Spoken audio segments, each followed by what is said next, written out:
The sound of my husband's laughter echoed off the mahogany walls of the county courtroom. It was not a happy laugh. It was that cold, arrogant chuckle I had heard for 5 years, the one that made me feel small, the one that made me feel stupid. He was sitting at the plaintiff's table, looking like $1 million in his custom Italian suit, flanked by Mr. Sterling, the most expensive divorce attorney in the state. I was sitting alone at the defendant's table wearing a blazer I had bought from a thrift store 3 days ago. Judge Harrison looked over his wire-rimmed spectacles, his face twisted in obvious annoyance as he shuffled the papers in front of him. Mrs. Vance, he boomed, his voice vibrating through the room. "Where is your counsel? We are already 10 minutes behind schedule, and I do not have time for games." I stood up. My knees were shaking beneath the table, but I forced my spine straight. I smoothed down the front of my skirt and looked the judge in the eye. "I am representing myself, Your Honor," I said, keeping my voice steady. "I am proceeding pro se." Mr. Sterling actually snorted, making no attempt to hide his amusement. He leaned back in his chair, crossing his arms as if this was the funniest thing he had seen all year. Then Julian leaned over, whispering loud enough for the stenographer, the bailiff, and the entire back row to hear. "She cannot even fill out a simple 1040EZ tax form, Your Honor. She is a data entry clerk. This is a complete farce and a waste of the court's time." A ripple of amusement went through the gallery. I could feel their eyes on me. They saw a woman with messy hair and cheap clothes going up against a titan of finance. They saw a lamb walking willingly into a slaughterhouse. They thought I was delusional. They thought I was just another bitter ex-wife who didn't know when to quit. The bailiff smirked. The court reporter rolled her eyes. I did not say a word. I simply reached down and unzipped my battered leather portfolio. The sound of the zipper was sharp and loud in the quiet room. I pulled out a single red flash drive and placed it gently on the table. "My husband is absolutely right, Your Honor," I said, my voice cutting through the lingering laughter like a knife. "I do not know how to fill out his tax forms." I paused, letting the silence hang heavy in the air. I looked directly at Julian. His smile was still there, plastered on his handsome face. I continued louder this time. "I do not know how to fill them out because for the last 5 years, Julian Vance has not paid a single dime in taxes." The smirk vanished from Julian's face instantly. It was replaced by a look of pure, unadulterated terror. Mr. Sterling dropped his expensive fountain pen. The entire courtroom froze. They thought they were watching a standard divorce proceeding. They had no idea they were witnessing the beginning of a federal indictment. Before I tell you how I used that little red flash drive to turn the hunter into the prey, let me know where you are watching from in the comments. And if you have ever been called stupid by a man who is secretly terrified of your intelligence, hit that like and subscribe button right now. You are going to want to see the look on his face when the FBI walks through those double doors. But to understand how we got to this moment, we have to go back 3 weeks, to the night of our 5th anniversary when my life fell apart. The air inside our sprawling estate smelled like imported lilies and expensive betrayal. It was supposed to be a celebration. 5 years, 60 months of marriage. To the outside world, Julian and I were the perfect couple. He was the brilliant self-made hedge fund manager who had conquered Wall Street, and I was the lucky woman he had plucked from obscurity. Tonight, our living room, a space the size of a hotel lobby, was filled with the city's elite. There were tech CEOs, real estate moguls, and women whose jewelry cost more than the house I grew up in. They sipped vintage champagne and nibbled on caviar blinis, their laughter tinkling like broken glass against the marble floors. I stood near the grand piano trying to make myself invisible. It was a skill I had perfected over the last half-decade. While everyone else glittered in sequins and silk, I was wearing a simple navy blue dress I had bought 6 years ago, back when I was still paying off student loans. It was clean, it was modest, and it was completely out of place. I caught my reflection in the floor-to-ceiling windows. I looked less like the lady of the house and more like someone who had snuck in to steal the silverware. I tugged at the hem, wishing I could dissolve into the drywall. I had asked Julian for money to buy a new gown for tonight, just 2 days ago. I remembered his cold stare. He had told me that we were liquidity challenged at the moment, and that I should learn to be grateful for the roof over my head. Suddenly, the ambient chatter died down. I felt a chill run down my spine. I turned to see my sister-in-law Brittany gliding toward me.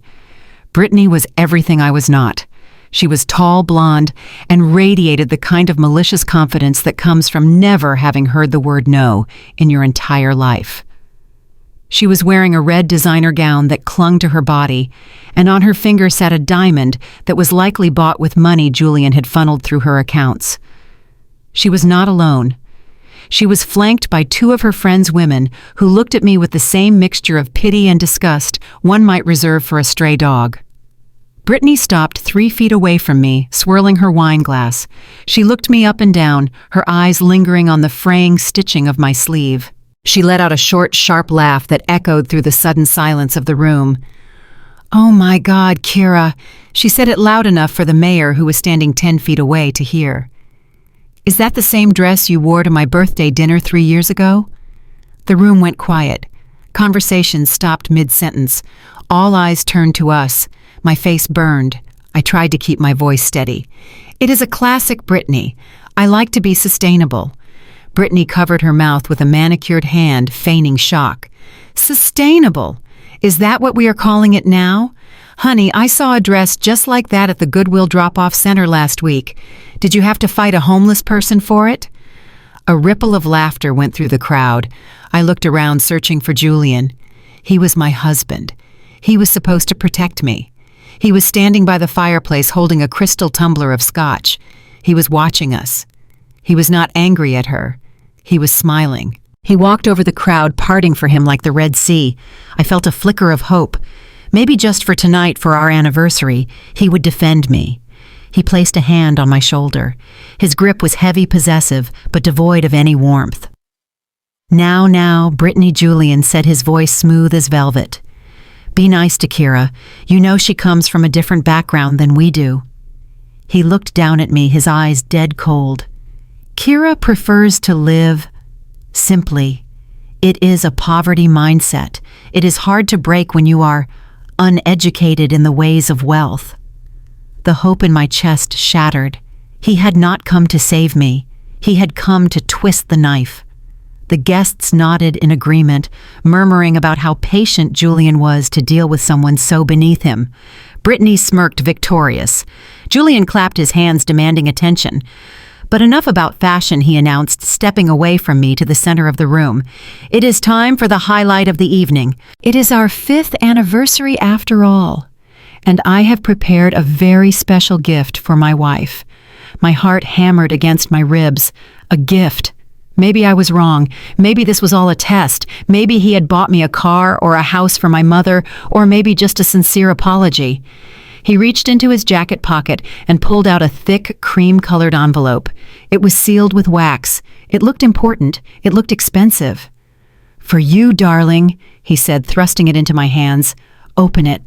I want everyone to witness my generosity." My hands trembled as I broke the seal. The room was so quiet you could hear the ice melting in the glasses. I pulled out the document. I expected a deed. I expected a check. I saw the words at the top of the page.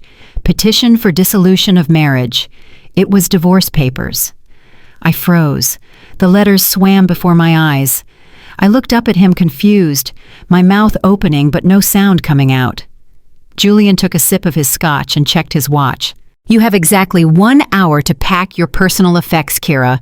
And by personal effects, I mean the things you paid for, which, if I recall correctly, is nothing in this house." A gasp went through the crowd, but it was a theatrical gasp. They were eating this up. This was better than any reality TV show. This was a live execution of my dignity. "Julian," I whispered, "what are you doing? It is our anniversary." "Exactly," he replied, his voice dropping to a cruel whisper that only I could hear. "The prenup says if we are married for 5 years, you get 10%. But if I file before midnight on our 5th anniversary, you get nothing. It is strictly business, Keira. You have been a bad investment."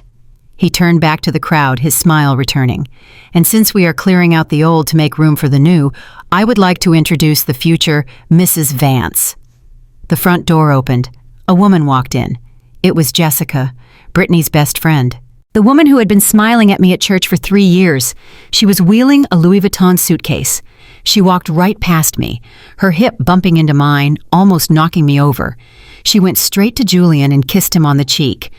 Brittany clapped. The room applauded. My husband was holding his mistress, my sister-in-law was laughing, and I was standing there holding divorce papers in a dress that everyone thought came from a dumpster. I looked at Julian. I looked at the papers. I looked at the smiling faces of the people who had eaten my food and drank my wine for years while treating me like a servant. I did not cry. I wanted to. I wanted to scream. But something inside me, something deep and cold, snapped into place. I checked my watch. It was 9:00 p.m. "Okay," I said. My voice was calm. It terrified me how calm I sounded. I walked past Julian. I walked past Jessica. I walked past Brittany, who stuck her foot out to trip me, but I stepped over it. I walked up the grand staircase to the master bedroom. I did not pack clothes. I did not pack jewelry. I went to the safe in the back of the closet. Julian thought I didn't know the combination. He thought I was stupid. I opened it. I ignored the cash. I ignored the watches. I reached into the back behind the velvet boxes and pulled out a small black hard drive. I put it in my purse. Then I grabbed my dog's leash. Downstairs, the party was getting louder. They were celebrating my exit. Julian was probably already popping another bottle of champagne. I walked out the front door into the rain. I had no car because Julian had taken the keys. I had no coat. I had divorce papers in one hand and a leash in the other. As the heavy oak door slammed shut behind me, locking me out of the life I had built, I pulled out my phone. I dialed a number I had saved under pizza delivery. It rang once. "It is done," I said into the darkness. "He served me." A deep voice on the other end answered. "Copy that. The trap is set. Do you have the drive?" I looked back at the house glowing with golden light, filled with people who thought they had just thrown out the trash. "I have everything," I said. "Start the clock." The master bedroom felt colder than the rain falling outside. I moved around the room with the efficiency of a soldier breaking down camp. Julian leaned against the doorframe, swirling the last inch of amber liquid in his crystal glass. He watched me with a look of amused pity. To him, I was pathetic. To him, I was just Keira, the data entry clerk who spent her days hunched over a laptop, typing numbers into spreadsheets for $15 an hour. He thought my silence was shock. He thought my lack of tears was denial. He had no idea who he was actually looking at. Julian saw a wife who clipped coupons and shopped at discount racks. He did not know that the woman folding her worn-out jeans was actually a senior forensic accountant for a private investigation firm based in Chicago. He did not know that for the last 3 years, my client was not a temp agency. My client was the federal government and several angry investors who had tipped us off about a massive Ponzi scheme.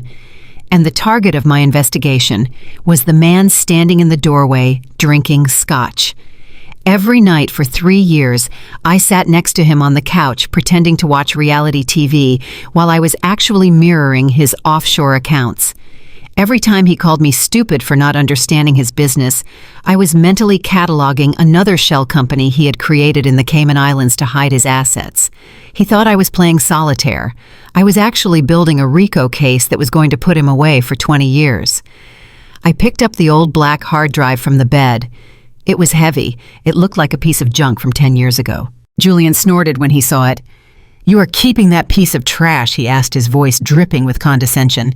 "God! Keira, you are such a hoarder. I will buy you a new iPad if you just leave quietly." I did not answer him. I slipped the drive into my bag. This piece of trash contained 3 terabytes of encrypted banking ledgers, deleted emails and voice memos of him admitting to fraud. It was worth more than this entire house. I zipped up my duffel bag. It was light. I was leaving behind the diamonds he had given me because they were bought with stolen money. I was leaving behind the furs and the designer bags because they were evidence. I only packed what I had paid for with my own clean money, which meant I was leaving with 3 pairs of jeans, 4 shirts, and my old laptop. I walked over to the corner where a small dog bed sat. Barnaby, my 3-year-old terrier, looked up at me with sleepy eyes. He was the only living thing in this house that did not look at me with contempt. Julian hated him. He called him a rat. "Come on, Barnaby," I whispered. "We are going for a ride." I scooped the dog up into my arms. Julian stepped forward, blocking my path. He looked at the bag on my shoulder and then at the dog. "You know the drill, Keira," he said, his face hardening. "The prenup is ironclad. Section 4, paragraph 2, any assets acquired during the marriage are separate property. You walk out of here with exactly what you walked in with. Nothing." He gestured around the room at the silk curtains and the plush carpets. "This is my house, my furniture, my life. You were just a guest who overstayed her welcome. Do not think you are going to sue me for alimony. Do not think you are going to get a settlement.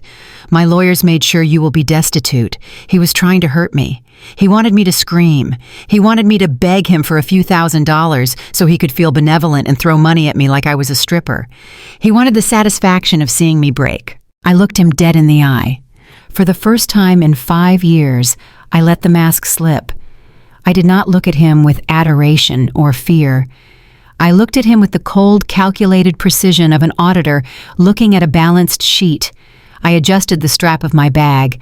I held Barnaby a little tighter. "You are absolutely right, Julian." I said, my voice steady and clear. "The prenup is very specific. Separate property is separate property. What is yours, and what is mine is mine." I took a step closer to him, forcing him to move out of the doorway. "Remember you said that?" I added softly.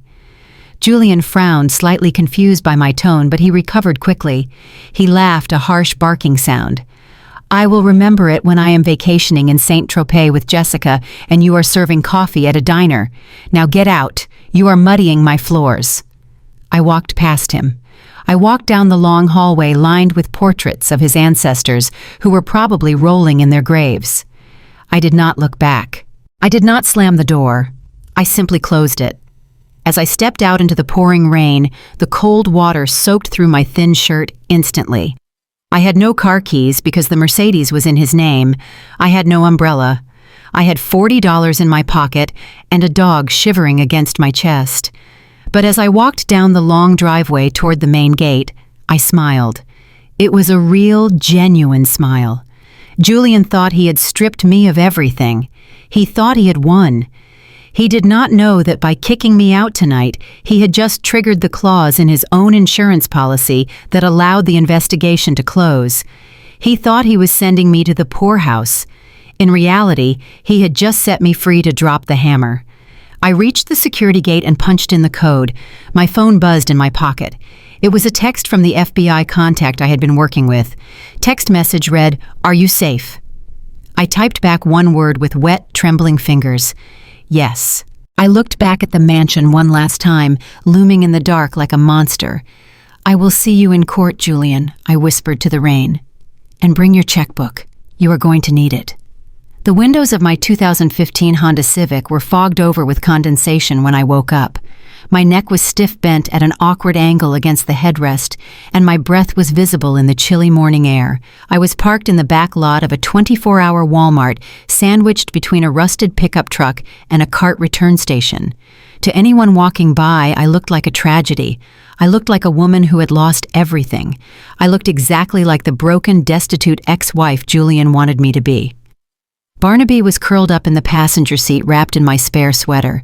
He let out a small whimper as he stretched. I reached over and scratched behind his ears. "I know, buddy," I whispered. "It is not the heated floors of the mansion, but at least it is honest. I could have gone to a hotel." I had an emergency fund stash in a cryptocurrency wallet that Julian knew nothing about. I could have booked a suite at the Four Seasons and ordered room service. But I couldn't risk it. Not yet. Julian's forensic accountants would be watching for any sign of hidden assets. If I showed up at a luxury hotel the morning after claiming poverty, his lawyers would pounce. They would argue that I had been siphoning marital funds. They would try to invalidate the prenup on the grounds of fraud. So I had to sell the performance. I had to live the lie. I started the car to get the heater running. The engine sputtered before turning over. I drove to the nearest drive-thru for coffee. I needed caffeine if I was going to face the day. When I pulled up to the window, the young girl told me the total was $3.50. I handed her the platinum credit card Julian had given me 4 years ago. The one he said was for emergencies. She swiped it. She frowned. She swiped it again. "I am sorry, ma'am," she said, leaning out the window. "It says declined. Do you have another form of payment?" I stared at the little machine. I wasn't surprised. In fact, I had been counting on it. It had been less than 12 hours since I walked out the door, and Julian had already cut me off. He hadn't just filed for divorce. He had launched a financial airstrike. I dug into my purse and pulled out a crumpled $5 bill. It was the last physical cash I had on me. "Keep the change," I said. As I parked the car to drink my coffee, I checked my banking app on my phone. Access denied. Account frozen. I checked my retirement account. Zero balance. He had drained the joint savings. He had locked the checking account. He had even canceled my gym membership. It was methodical. It was ruthless. It was classic Julian. He wanted to starve me out. He wanted me to come crawling back to the mansion, begging for a settlement, begging for mercy. My phone started to vibrate. I looked at the screen. It was a FaceTime request. It was Brittany. I debated ignoring it. I didn't have the energy for her particular brand of poison this early in the morning. But I needed to know what they were doing. I needed intel. I took a deep breath, put on my best face of misery, and hit accept. Brittany's face filled the screen. She was beaming. The background behind her was bright and spacious. It took me a second to realize where she was. She was standing in my closet, my walk-in closet, the sanctuary I had organized by color and season. "Rise and shine, sleeping beauty," Brittany chirped. Her voice was too loud, too sharp. "Oh my God, are you in your car? That is priceless. Wait, let me show the girls." She turned the phone around. Jessica, the mistress, and another friend were sitting on the velvet ottoman in the center of the closet, drinking mimosas. They waved at the camera like they were on a vacation.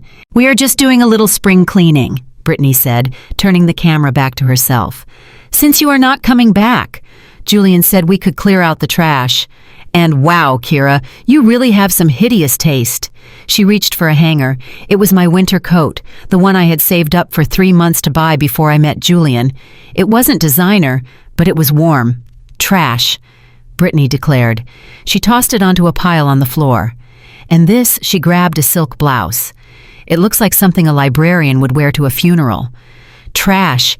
She was throwing my clothes into heavy-duty black garbage bags.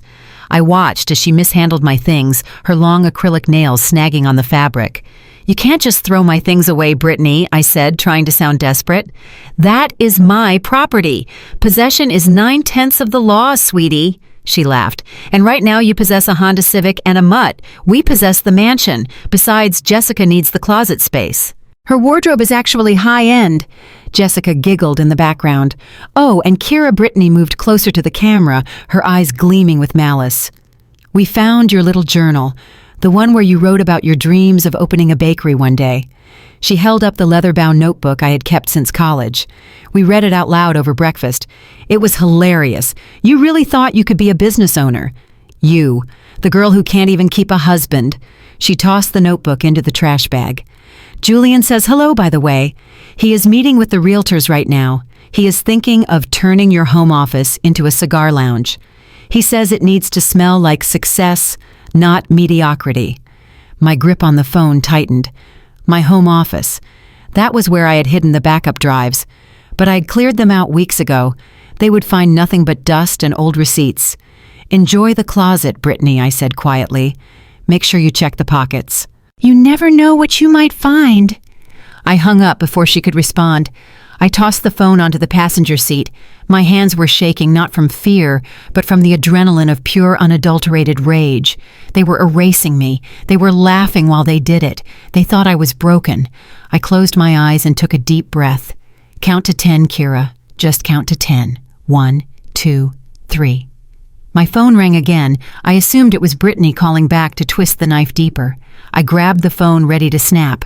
But the screen didn't say Brittany. It didn't have a name at all. It just said restricted ID.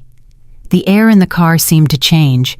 The anger evaporated, replaced by cold professionalism. I sat up straighter. I cleared my throat. "This is Keira," I answered. The voice on the other end was deep, distorted slightly by encryption software.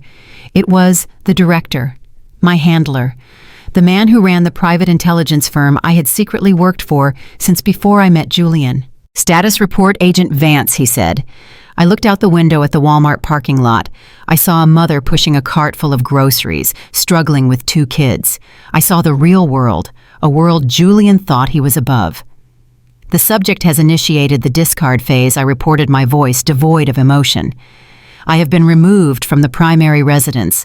All shared assets have been frozen. He has filed for divorce as predicted.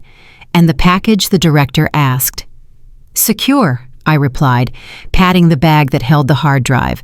I have 3 years of ledgers. I have the wire transfers to the shell companies in Panama. I have the audio recordings of him bribing the zoning commissioner. I have everything. Good, the director said. We have enough to move. The FBI is ready to execute the search warrant on his offices. We can have him in handcuffs by noon. I paused. I looked at the black screen of my phone where Brittany's face had been just moments ago. I thought about the winter coat she threw in the trash.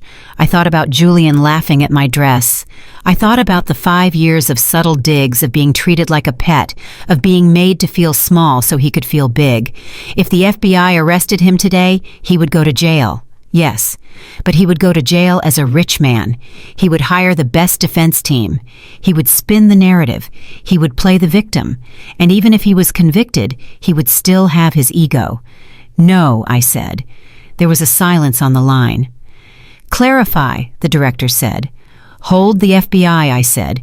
Do not execute the warrant yet. Keira, this is a federal investigation. We cannot delay because of personal feelings. It is not feelings, sir. It is strategy. I started the car engine. The heat was finally kicking in. If we arrest him now, he still has his money. He still has his reputation. His lawyers will drag this out for years. He will use his assets to fight us. I shifted the car into reverse. I want to bankrupt him first. I drove out of the parking spot. His liquidity is tied up in the merger he is trying to close next week. He is over-leveraged. He thinks he is about to become a billionaire. I know where the bodies are buried. I know where the debt is hidden. I can trigger a margin call that will wipe him out before the handcuffs even touch his wrists. I want him to stand in that courtroom and realize he has nothing.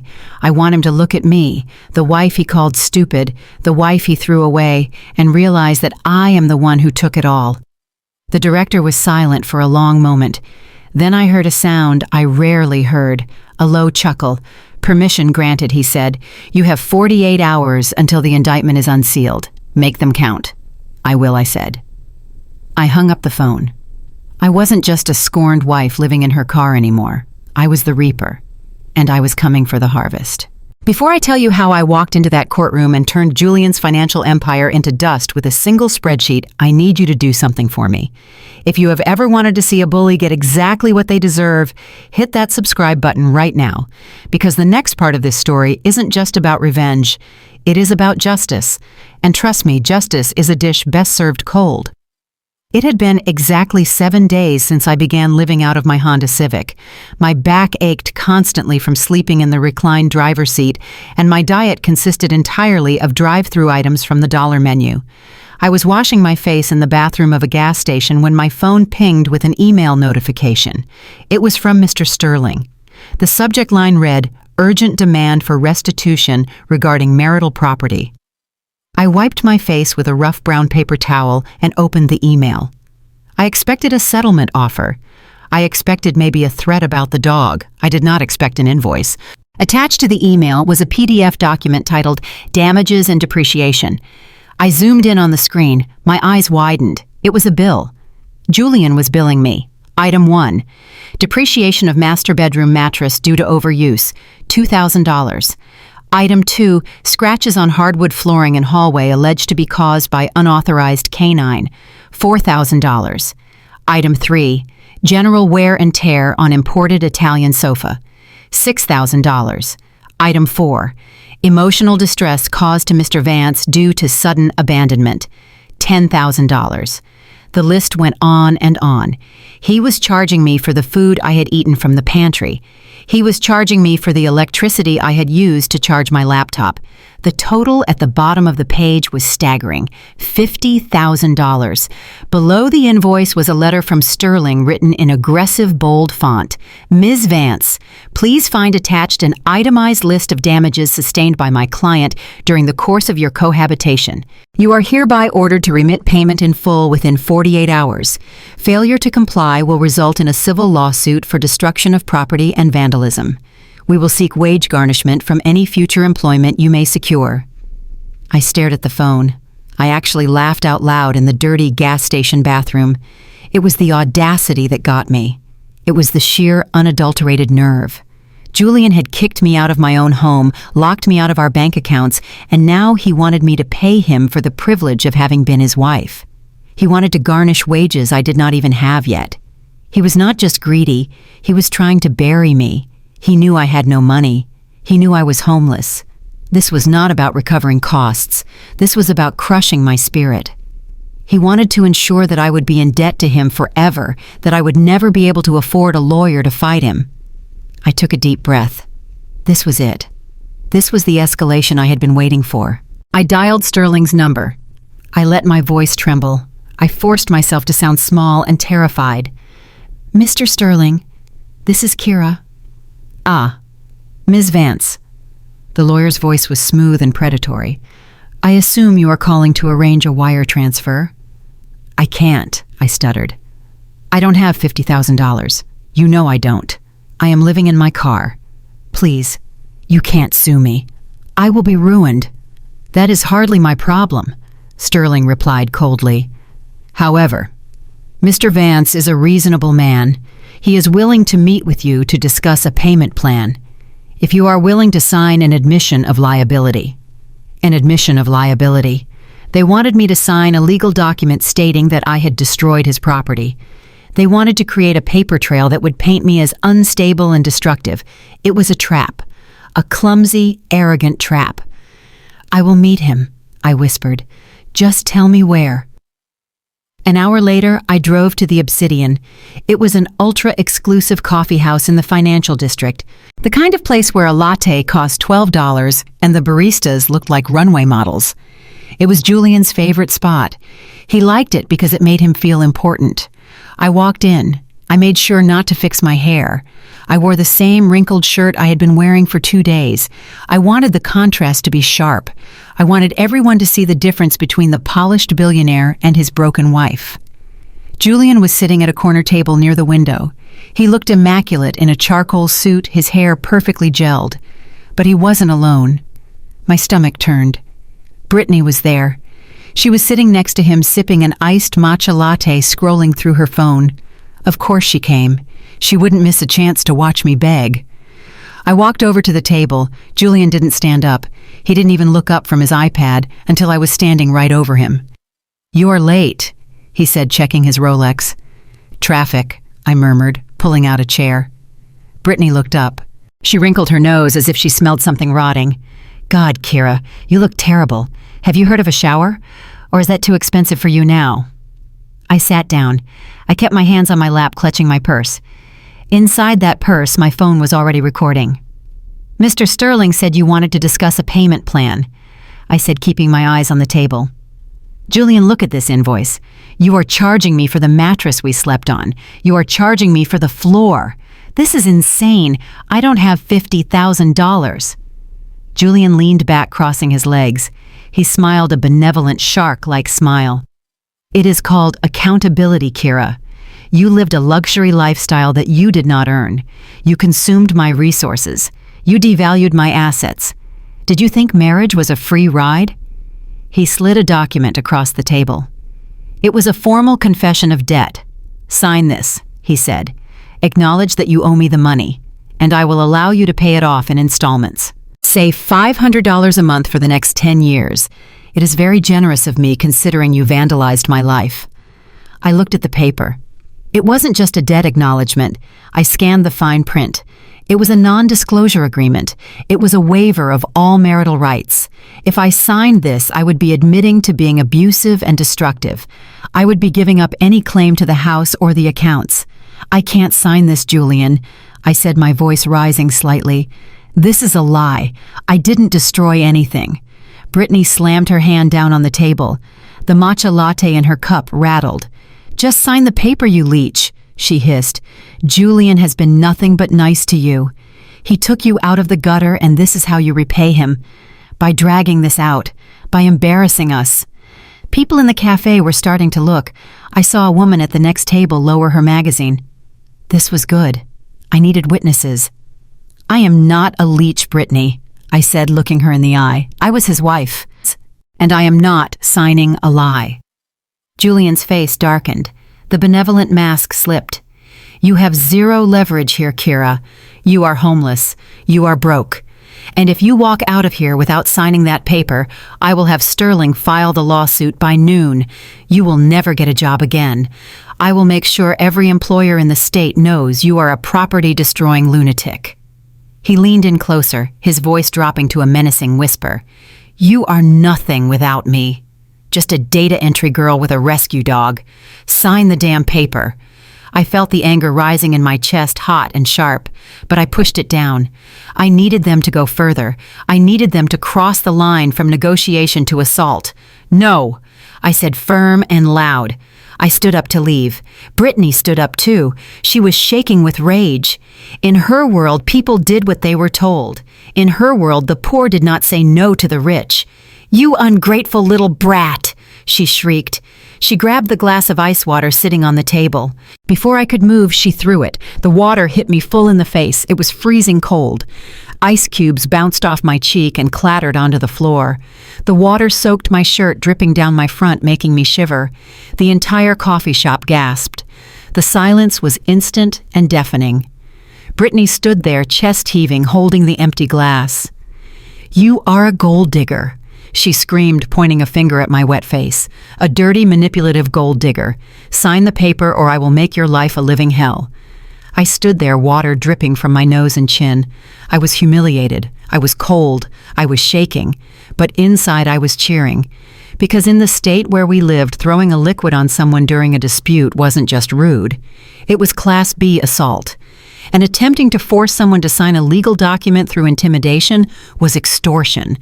And I had it all on tape. Julian looked at Brittany, then at me. For a second he looked worried. He knew she had gone too far. But then his arrogance took over. He looked at my soaked shirt and laughed. Well, he said, standing up and buttoning his jacket. At least you finally got that shower you needed. He threw a $100 bill on the table. Think about it, Keira. You have 24 hours. Next time it won't be water. It will be a sheriff serving an eviction notice on your car. He grabbed Brittany's arm and they walked out, leaving me standing in a puddle of water in the middle of the silent cafe. The barista rushed over with a towel, looking horrified. Oh my God, she said. Are you okay? Should I call the police? I took the towel. I wiped my face. I looked at the door where my husband and his sister-in-law had just exited, laughing. No, I said calmly. Do not call the police. I squeezed the water out of my hair. I have someone much better than the police. I walked out of the cafe back to my car. I sat in the driver's seat and pulled out my laptop. I plugged in my phone and uploaded the audio file. I named it Evidence Item 4B Assault and Coercion. Then I opened a new program. A program that monitored real estate transactions. I typed in Brittany's name. If she wanted to call me a gold digger, I would show her what digging really looked like. I found it in 30 seconds. Brittany didn't own her condo. It was leased under a corporation that was listed as a subsidiary of Julian's hedge fund. But the lease was expiring in 2 days, and the renewal required a signature from the company director, Julian. But Julian wouldn't be able to sign anything in 2 days, because in 2 days, Julian was going to be very busy explaining to a judge why he was hiding $40 million. I picked up my phone and called the director. Add a new target to the list, I said. Name, the director asked. Brittany Vance, I said. I want a full audit of her gambling debts, and I want her eviction papers drafted by morning. Copy that, the director replied. I looked at myself in the rearview mirror. My hair was wet and sticky. My mascara was running. I looked like a mess. But the smile on my face was razor sharp. They wanted a war. They wanted to humiliate me. They wanted to drown me. They forgot one thing. I learned how to swim in a storm, and I was about to pull them both under. Before I show you exactly what I found on Brittany's phone that connected her directly to the money laundering scheme, let me know in the comments. Have you ever had someone try to bully you into silence? Did you let them, or did you fight back? And if you want to see Brittany's face when the eviction notice hits her door the same day her brother goes to jail, hit that like button. We are just getting started. The water was still dripping from my chin onto the collar of my shirt as I stood in the middle of the coffee shop. The silence was thick-heavy with the judgment of strangers who only saw a wet, humiliated woman. But my mind was not on the cold water. My mind was on the timeline. I had seconds, maybe less. Brittany was standing 3 feet away, her chest heaving with the adrenaline of her assault, her hand still clutching the empty glass. Her phone, a rose gold iPhone in a designer case, was lying face up on the marble table. It was unlocked. She had been scrolling through Instagram just moments before she threw the water. This was the opening. This was the mistake arrogant people always made. They thought the battle was physical. They thought throwing water was a power move. They didn't realize that in the world of modern warfare, information was the only weapon that mattered. I played the victim. I hunched my shoulders, letting out a small, shaky sob. I reached for my purse on the chair, moving with the clumsy, frantic energy of someone trying to flee. As I grabbed the strap, I allowed my hand to slip. My purse swung heavily, landing with a soft thud right on top of her phone. Inside the lining of my cheap battered handbag was a high-powered NFC cloner and a localized signal interceptor. It was a device my firm used for extraction in hostile corporate environments. It didn't need a cable. It didn't need a password. It just needed proximity. 3 seconds of contact. I fumbled with the bag, apologizing profusely, keeping it pressed against her device. "I am so sorry," I stammered, my voice trembling. I am just going to go." 1 second. The device hummed against my hip. 2 seconds. The indicator light inside my bag turned from red to green. 3 seconds. Data packet handshake complete. Mirroring initiated. Brittany sneered, reaching out and shoving my bag off the table.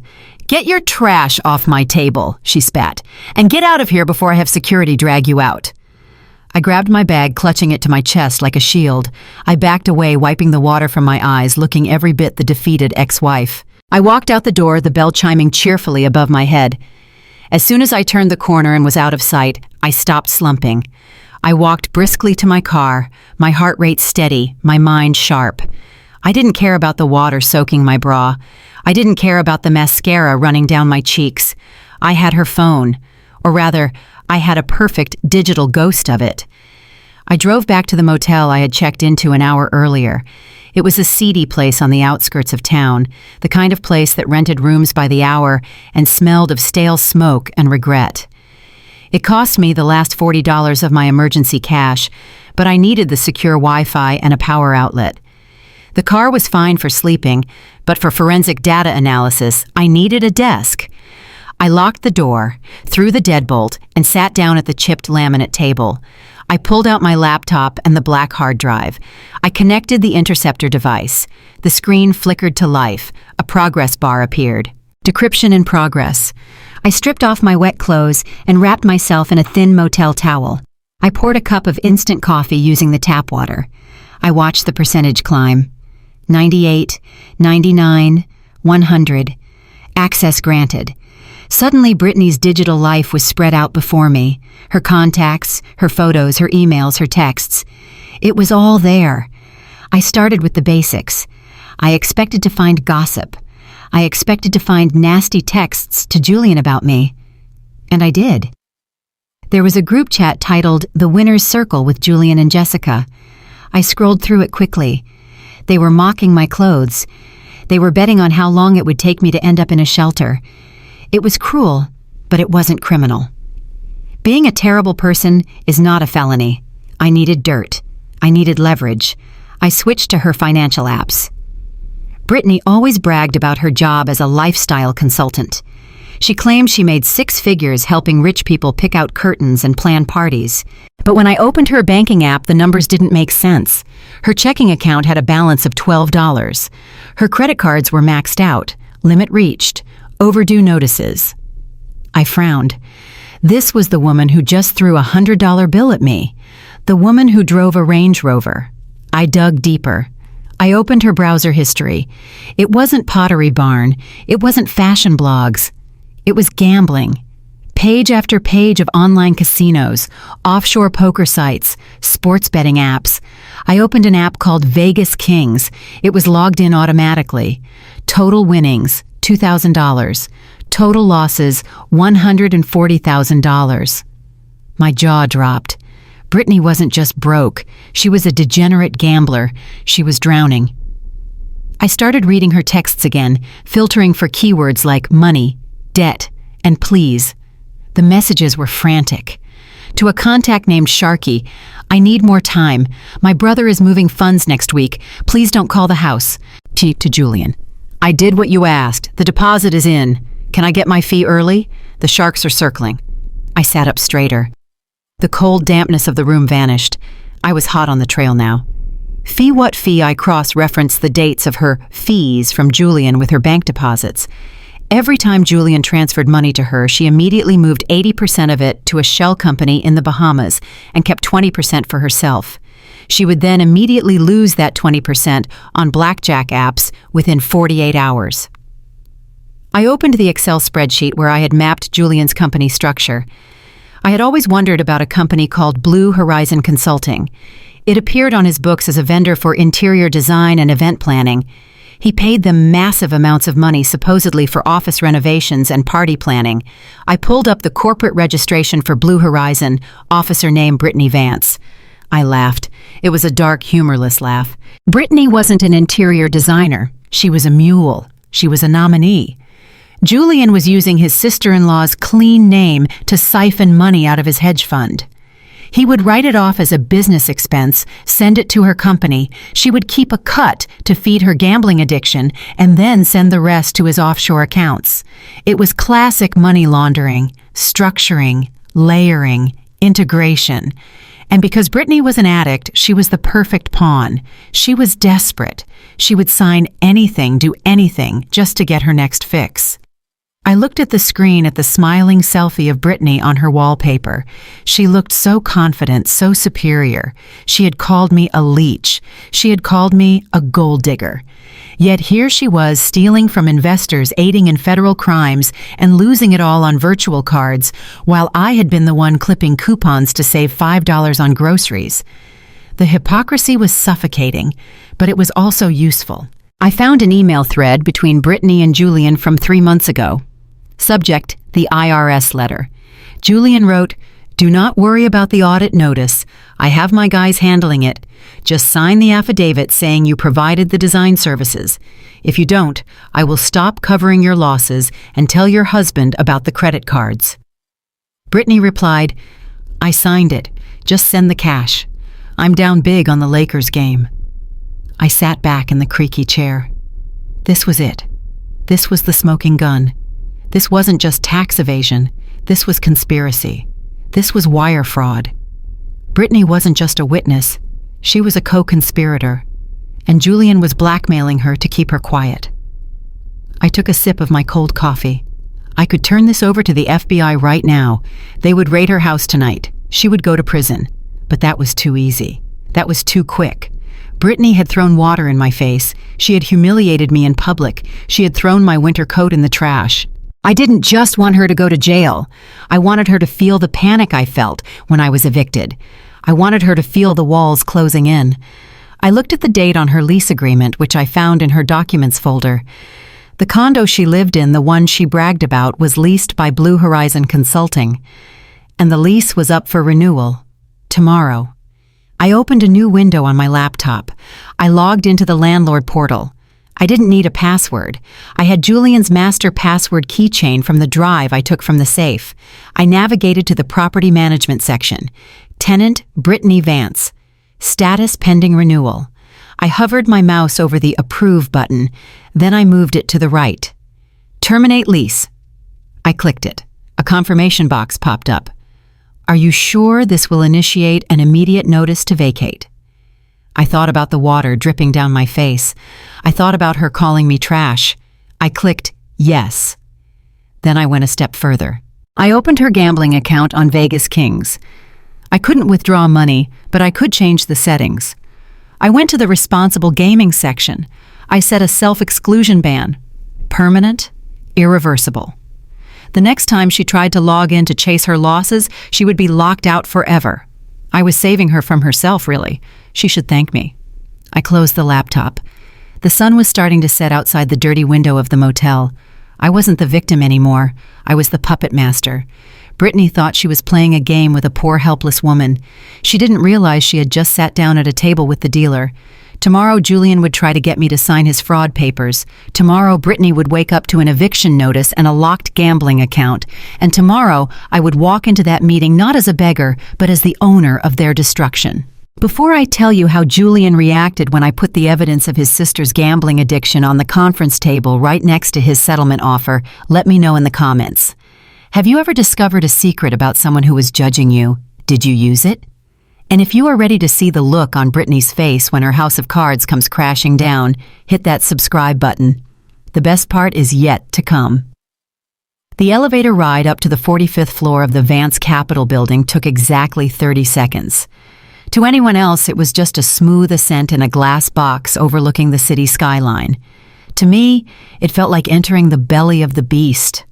I stood in the corner of the elevator, clutching my worn-out purse to my chest, staring at my reflection in the polished brass doors. I had made sure to look the part. I wore no makeup, allowing the dark circles under my eyes to stand out. My hair was pulled back in a messy bun, and I wore a cardigan that was slightly too big, making me look shrunken and defeated. I needed them to see a broken woman. I needed them to see a wife who had been sleeping in her car and was ready to surrender. If they saw even a glimmer of the confident forensic accountant I really was, the trap would fail. The elevator doors dinged softly and opened. The reception area was an expanse of white marble and intimidating abstract art. The receptionist, a young woman named Chloe, who had always looked at me with thinly veiled disdain, barely glanced up from her computer. "Go right in," she said, waving a manicured hand toward the double mahogany doors. "They are waiting for you, and try not to touch the glass walls. The cleaning crew just left." I swallowed hard, forcing myself to hunch my shoulders. "Thank you, Chloe," I whispered. I walked toward the double doors. My heart was pounding, not from fear but from anticipation. This was the office where Julian had built his empire. It was also the crime scene. Every computer in this room, every server, every filing cabinet held the secrets I had been hunting for 3 years. And today, I was going to plant the final nail in the coffin. I pushed the doors open. The office was massive. It smelled of expensive leather and arrogance. Julian was sitting behind his desk, a sleek expanse of black glass that cost more than my college tuition. He was flanked by Mr. Sterling, his lawyer, who was leaning against the window ledge, looking out at the city like he owned it. "Ah, Keira," Julian said without standing up. "You made it. I see you are still wearing those unfortunate clothes." I stood in the doorway, hesitating. "I am here, Julian. You said you wanted to talk. You said you wanted to help me." Sterling turned around, a shark-like grin spreading across his face. "Come in, Mrs. Vance. Sit down. We don't have all day." I walked across the plush carpet and sat in the low chair in front of the desk. It was a power move designed by Julian. The guest chairs were 3 inches lower than his desk chair, forcing anyone who sat in them to look up at him. It made him feel like a king, and his visitors feel like subjects. I looked up at him, widening my eyes to look innocent and scared. "What is this about?" I asked, my voice trembling. Julian sighed, acting as if my mere presence was exhausting him. "Look, Keira, despite your behavior yesterday, despite the fact that you embarrassed my sister and tried to extort me, I am a man of mercy. I hate to see you living like a stray animal. It reflects poorly on me." He opened a leather folder on his desk. "Sterling and I have drafted a settlement agreement, a final offer. We want to end this marriage quickly and quietly. No courts, no drama, just a clean break." He slid a single sheet of paper across the desk toward me. I picked it up, my hands shaking intentionally. I pretended to read it, moving my lips slightly, as if the legal jargon was too difficult for me to understand. In reality, I was scanning the text with the speed of a professional auditor. It was garbage. It was a coerced settlement, waiving all rights to spousal support, waiving all claims to marital assets, and enforcing a lifetime non-disclosure agreement with a penalty of $1 million for any violation. And then I saw the number, Clause 4 consideration. In exchange for the complete release of all claims, Julian Vance agrees to pay Keira Vance a one-time lump sum of $5,000. $5,000. I almost broke character. I almost laughed in his face. He was worth $45 million on paper. He had $10 million sitting in a liquid account I had tracked just yesterday, and he was offering me $5,000. It wasn't even enough to rent an apartment in this city for 2 months. It was an insult. It was a slap in the face. I looked up at him, tears welling in my eyes. The tears were fake, but the anger behind them was very real. $5,000, I whispered. Julian, that is all I am worth to you. 5 years of marriage. I cooked your meals. I cleaned your house. I supported you when you started this company. And you want to give me $5,000. Julian laughed a dry, cruel sound. Supported me, he scoffed. Keira, let's be realistic. You were a passenger. You were a liability. You didn't help me build this company. You barely understood what I did for a living. He leaned forward, resting his elbows on the desk. $5,000 is generous, Keira. It is charity. It is enough for you to buy a bus ticket out of town and put a deposit on a trailer somewhere. Maybe back in that dusty little town I found you in. Sterling chimed in, his voice dripping with condescension. You should take the deal, Ms. Vance. If we go to court, you will get nothing. The judge will see that you brought 0 assets into the marriage. This is a gift. Mr. Vance is paying you to go away. I looked at the paper again. I needed to push him. I needed him to say it. I needed him to show his true colors so the recording would be perfect. But Julian, I said pleadingly, I can't live on this. I need to start over. I need a job. Maybe I could work here. In the filing room, just until I get back on my feet. The room went silent. Julian looked at Sterling, and they both burst out laughing. It was a loud, raucous laughter that filled the room, bouncing off the glass walls. Work here, Julian gasped, wiping a tear from his eye. Oh God, that is rich. Keira, look around you. This is a premier hedge fund. We hire graduates from Harvard and Wharton. We hire people who understand derivatives and algorithmic trading. He stopped laughing and looked at me with cold, dead eyes. You are a data entry clerk, Keira. You type numbers into boxes. You don't have the brain for this. You don't have the pedigree. He stood up, walking around the desk to loom over me. Take the $5,000, go to a grocery store, put on a vest, stand behind a register and scan items. That is your speed. That is where you belong. You are a cashier, Keira. You always were. I just made the mistake of dressing you up as a wife. There it was. The trigger, the insult that was supposed to break me. I lowered my head, letting my shoulders slump even further. I bit my lip hard enough to taste blood. You are right, I whispered. I am not smart like you, Julian. I don't understand big business. I reached for the pen he was holding out. It was a heavy silver Mont Blanc pen. I will sign it, I said, defeat heavy in my voice. I just want to go. I just want it to be over. Good girl, Julian said, smiling. Smartest decision you have ever made. I took the pen. My hand was shaking so badly that when I tried to bring it to the paper, I fumbled. Oops, I gasped. Oops, The heavy pen slipped from my fingers and clattered onto the floor, rolling under the large conference table that sat perpendicular to his desk.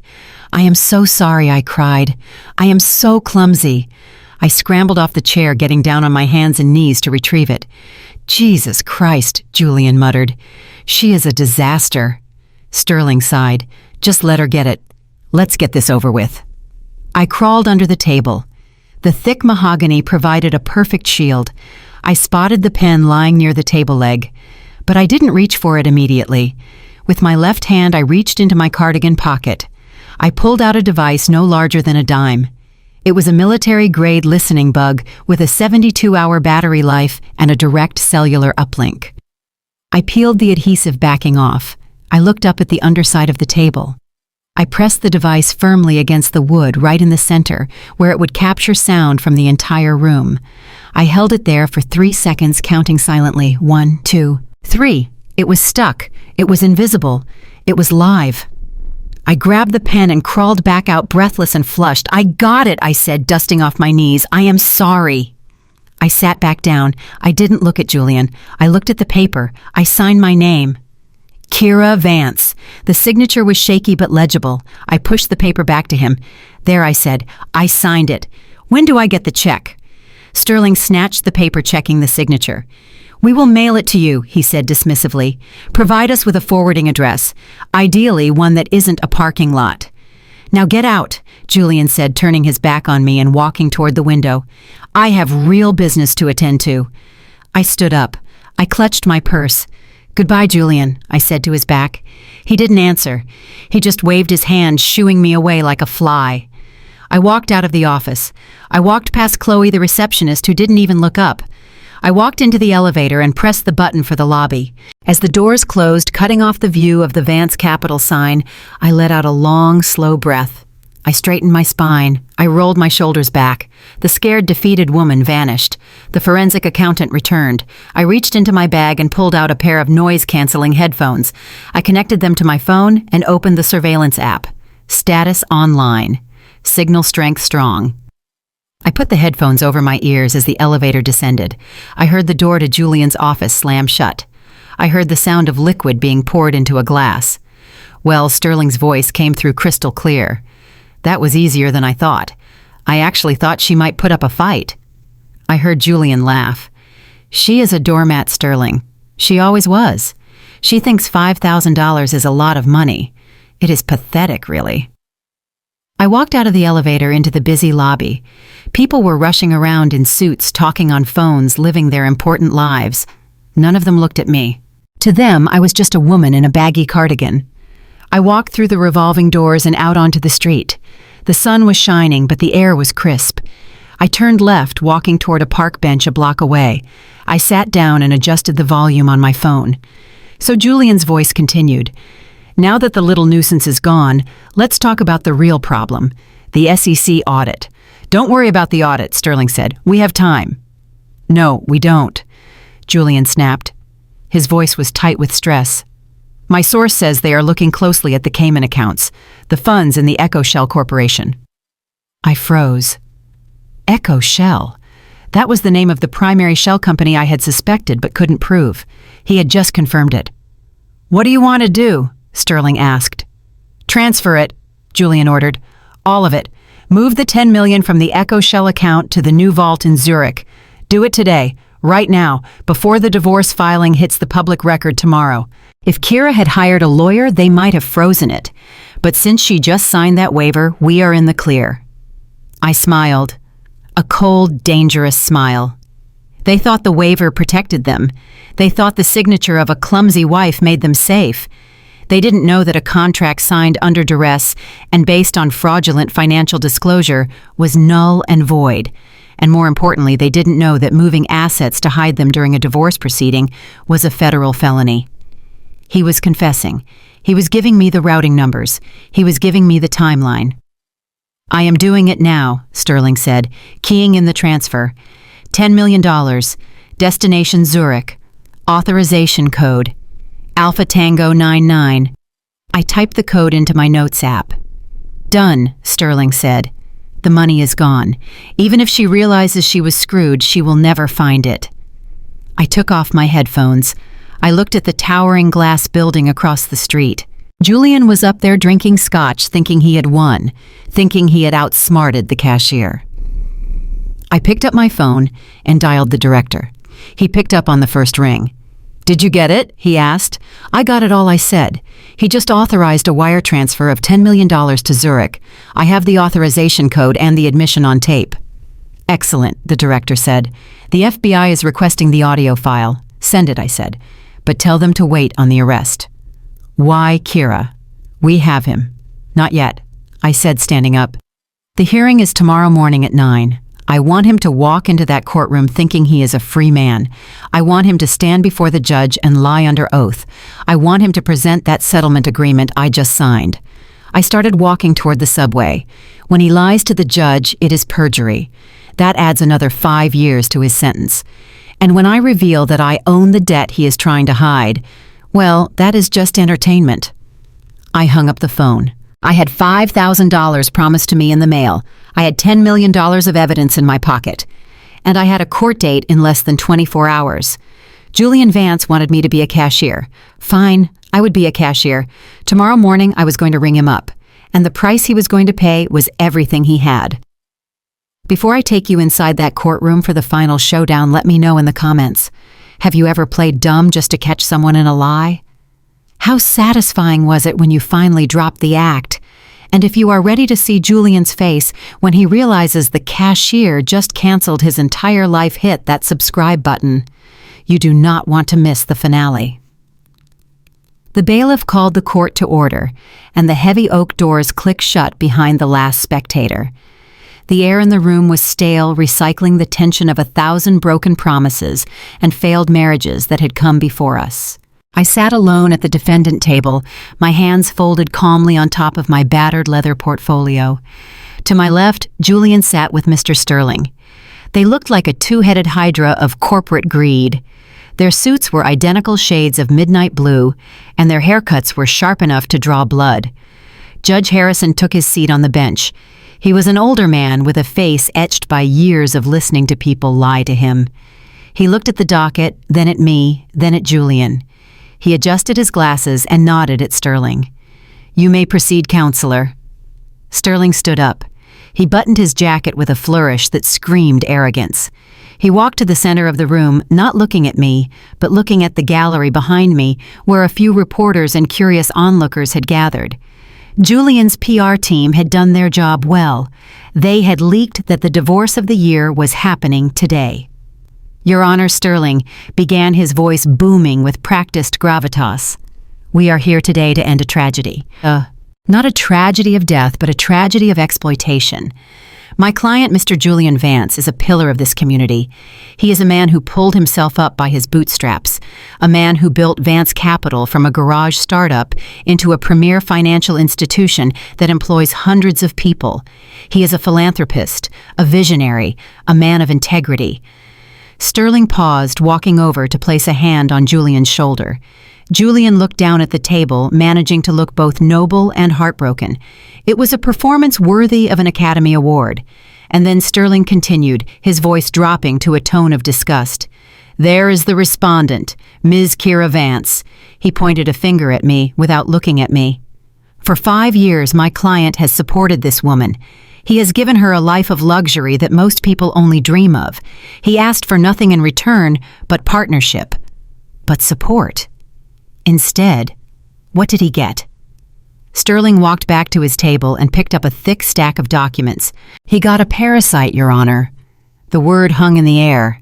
I saw the court reporter wince. I saw the judge raise an eyebrow. But I did not flinch.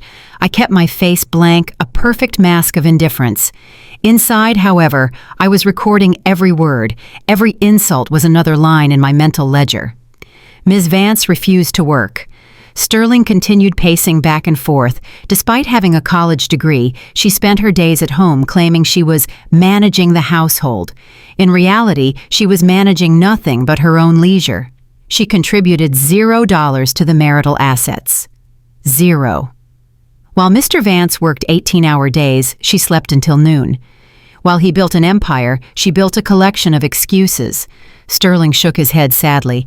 "But laziness is not a crime, Your Honor. If it were just that we would simply ask for a dissolution and move on, but it is worse, much worse." He walked up to the bench and handed the stack of documents to the judge. "Exhibit A, Your Honor. These are the bank statements from the joint account over the last 12 months. I watched the judge flip through the pages. I knew exactly what was on them. I had seen the fabricated data last night when I hacked into the bank's shadow server, but I had to let them play this card. I had to let them commit perjury on the record. "You will see unauthorized withdrawals totaling nearly $200,000, Sterling said, his voice rising in indignation. While Mr. Vance was at work, Ms. Vance was on spending sprees, designer handbags, spa weekends in Napa, jewelry, 5-star dinners. He turned to look at me for the first time, his eyes cold and hard. She spent money she did not earn on things she did not need while her husband worked himself into the ground. And when he finally confronted her, when he finally asked her to curb her spending, she became hostile. Sterling walked back to his table and picked up another document. This one was the police report from the coffee shop incident. The report that Julian had filed. She became erratic, Your Honor, violent even.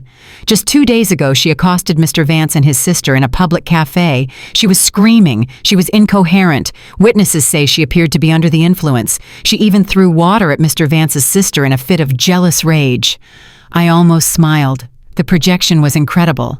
They were accusing me of the exact thing Brittany had done to me. They were twisting reality, rewriting the script so that the victim was the villain.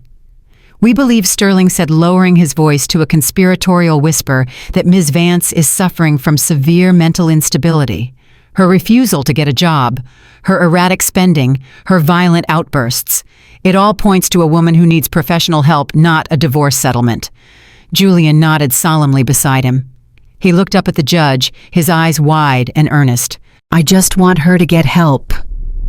Your Honor, Julian said, his voice breaking slightly. I tried to save her. I really did. But she is beyond my reach now. Sterling placed a hand on his chest. Your Honor, given the evidence of financial abuse and mental instability, we ask that the prenuptial agreement be enforced in full. We ask that Ms. Vance be granted 0 spousal support. We ask that she be ordered to repay the $200,000 she misappropriated. And we ask for a restraining order to keep her away from Mr. Vance and his family. The judge looked at the bank statements again. He looked at the police report. Then he looked at me. His expression was not kind. He saw a woman representing herself against a high-powered legal team. He saw the evidence in black and white. In his eyes, I was exactly what Sterling said I was. A gold digger, a lunatic, a waste of space. Ms. Vance, the judge, said, his voice stern, You have heard the opening statement. You have seen the evidence presented against you. Do you have an opening statement, or do you wish to proceed directly to the witness testimony? I stood up. My chair scraped against the floor, the sound harsh in the quiet room. I looked at Julian. He was smirking behind his hand. He thought it was over. He thought he had buried me under a mountain of lies. I looked at Sterling. He was already organizing his papers, preparing to call his first witness, probably Brittany, to cry on the stand. I looked at the judge. Your Honor, I said, my voice clear and steady. Mr. Sterling tells a very compelling story.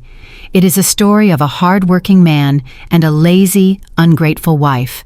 It is a classic story, a tragic story. I walked around the table, standing in the open space of the courtroom. I did not have a fancy suit. I did not have a team of assistants. I just had my truth. But there is one problem with Mr. Sterling's story. I continued walking closer to the bench. It is entirely fiction. Sterling scoffed loud enough to be heard. Objection, Your Honor. Argumentative, overruled the judge said. Continue, Ms. Vance, but make it quick. Thank you, Your Honor. I pointed to the stack of bank statements on the judge's desk. Mr. Sterling claims I spent $200,000 on designer goods. He claims I bought Chanel bags and Prada shoes. He claims I went to spas in Napa. I paused, looking down at my shoes. They were scuffed loafers from a discount store. Your Honor, I have never been to Napa. I have never owned a Chanel bag. In fact, the only thing I have bought for myself in the last year is the blazer I am wearing right now, which cost $12 at a thrift store. Julian laughed quietly, shaking his head. The court may find that hard to believe, I said, looking back at Julian. After all, the bank statements are right there. The numbers don't lie. I reached into my portfolio. But numbers can be manipulated, identity can be stolen, and credit cards can be used by people other than the name on the front. I pulled out my laptop. I held it up like a shield. Mr. Sterling calls me mentally unstable because I live in my car. He calls me a parasite because I don't have a traditional job. He is right about one thing. I don't have a traditional job. I opened the laptop and placed it on the defense table. I connected it to the courtroom's projector system. The screen behind the judge flickered to life. I am not a housewife. Your Honor, I said, my voice dropping an octave, deadly serious. I am a senior forensic analyst for the Department of Justice contracted private sector, and for the last 3 years my assignment has been to investigate the financial irregularities of Vance Capital. The smile fell off Julian's face so fast it was almost audible. Sterling froze mid-breath. The judge sat up straight. The spending you see on those statements is not mine, I said, typing a command into my laptop. A video popped up on the big screen. It was CCTV footage from a high-end boutique. The timestamp was 3 weeks ago. It showed a woman buying a $10,000 handbag. She swiped a card. She signed a receipt. The woman turned to the camera. It wasn't me. It was Brittany Vance. And this, Your Honor. I said, pointing to the screen, is the person who actually spent that money, Mr. Vance's sister, using a duplicate card issued by Mr. Vance himself under my name without my knowledge. I turned to face Julian. He looked like he was about to vomit. Mr. Sterling called me a parasite, I said coldly. He was projecting. Because the only parasites in this room are the ones sitting at the plaintiff's table. And I am about to show you exactly who they have been feeding on. The courtroom erupted. The judge banged his gavel, but I didn't hear it. All I heard was the sound of the trap snapping shut. Before I show you the spreadsheet that made Julian Vance scream in open court, let me know in the comments. Have you ever been blamed for something you didn't do? How did you prove your innocence? And if you want to see a billionaire realize he is about to go to prison, hit that subscribe button. The real trial is just beginning. Mr. Sterling cleared his throat and adjusted his silk tie. He looked at the judge with a somber expression, the kind of look an undertaker gives a grieving widow. Your Honor, the defense calls Ms. Brittany Vance to the stand. The courtroom doors opened, but Brittany did not walk in with the swagger she usually carried at the country club. She did not strut. She did not sneer. She floated. She was wearing a soft pastel pink cardigan, buttoned all the way to the top, a modest knee-length skirt, and a string of pearls that I recognized immediately. They were the pearls Julian's grandmother had left to me in her will, the ones Brittany had stolen from my jewelry box 3 years ago. Seeing them around her neck, gleaming under the harsh fluorescent lights of the courtroom, made my stomach turn. She walked to the witness stand with her head bowed, clutching a tissue in her hand. She looked fragile. She looked innocent. She looked like a Sunday school teacher who had gotten lost and stumbled into a criminal trial. It was a masterclass in manipulation. She placed her hand on the Bible and swore to tell the truth. Her voice was a whisper, soft and trembling. Mr. Sterling approached the stand, gently treating her like a porcelain doll that might shatter if he spoke too loudly. Ms. Vance, thank you for being here today. I know this is difficult for you. Can you tell the court your relationship to the defendant? Brittany looked at me. For a split second, I saw the flash of malice in her eyes, the same look she had when she threw the water in my face. But then, just as quickly, it vanished, replaced by a look of profound sadness. Keira is... She was my sister-in-law, Brittany said, her voice wavering. I tried so hard to be her friend. I really did. Sterling nodded sympathetically. And how would you describe her behavior over the last year of the marriage? Brittany took a deep breath, dabbing at her dry eyes with the tissue. It was frightening, she whispered. Keira has always been jealous of our family. She came from nothing, you see. And instead of being grateful that Julian shared his life with her, she resented us. She hated that we were happy. She hated that we were successful. I gripped the edge of the table. My knuckles turned white. I wanted to stand up and scream. I wanted to tell the judge that I was the one who drove her to rehab 2 years ago when she crashed her car. I was the one who covered for her so Julian wouldn't cut her off. But I sat still. I had to let her dig the hole. Can you be more specific? Ms. Vance, Sterling asked. Did she ever threaten you? Brittany nodded, and then the tears came. They were perfect, cinematic tears. They rolled down her cheeks in slow motion. Yes, she sobbed. Last week, at the coffee shop, she cornered me. She was screaming. She said she would destroy Julian. She said she had friends in low places. She demanded $50,000 in cash, or she would make up lies about our family to the press. A gasp went through the gallery. The reporters in the back row started scribbling furiously. I looked at the judge. Judge Harrison was leaning forward, his brow furrowed. He looked from the weeping woman on the stand to me. His eyes were dark with suspicion. He didn't see a forensic accountant. He didn't see a victim. He saw exactly what Brittany was painting. A bitter, unstable woman trying to extort a wealthy family. And what happened when you refused to give her the money? Sterling pressed his voice, dripping with faux concern. She attacked me, Brittany cried, her shoulders shaking. She threw water in my face. She tried to hit me with her bag. It was humiliating. I was so scared. I thought she was going to kill me. Lies. It was all lies. Every single word was a complete inversion of the truth. She was the one who demanded money. She was the one who threw the water. She was the one who was dangerous. Sterling turned to the judge.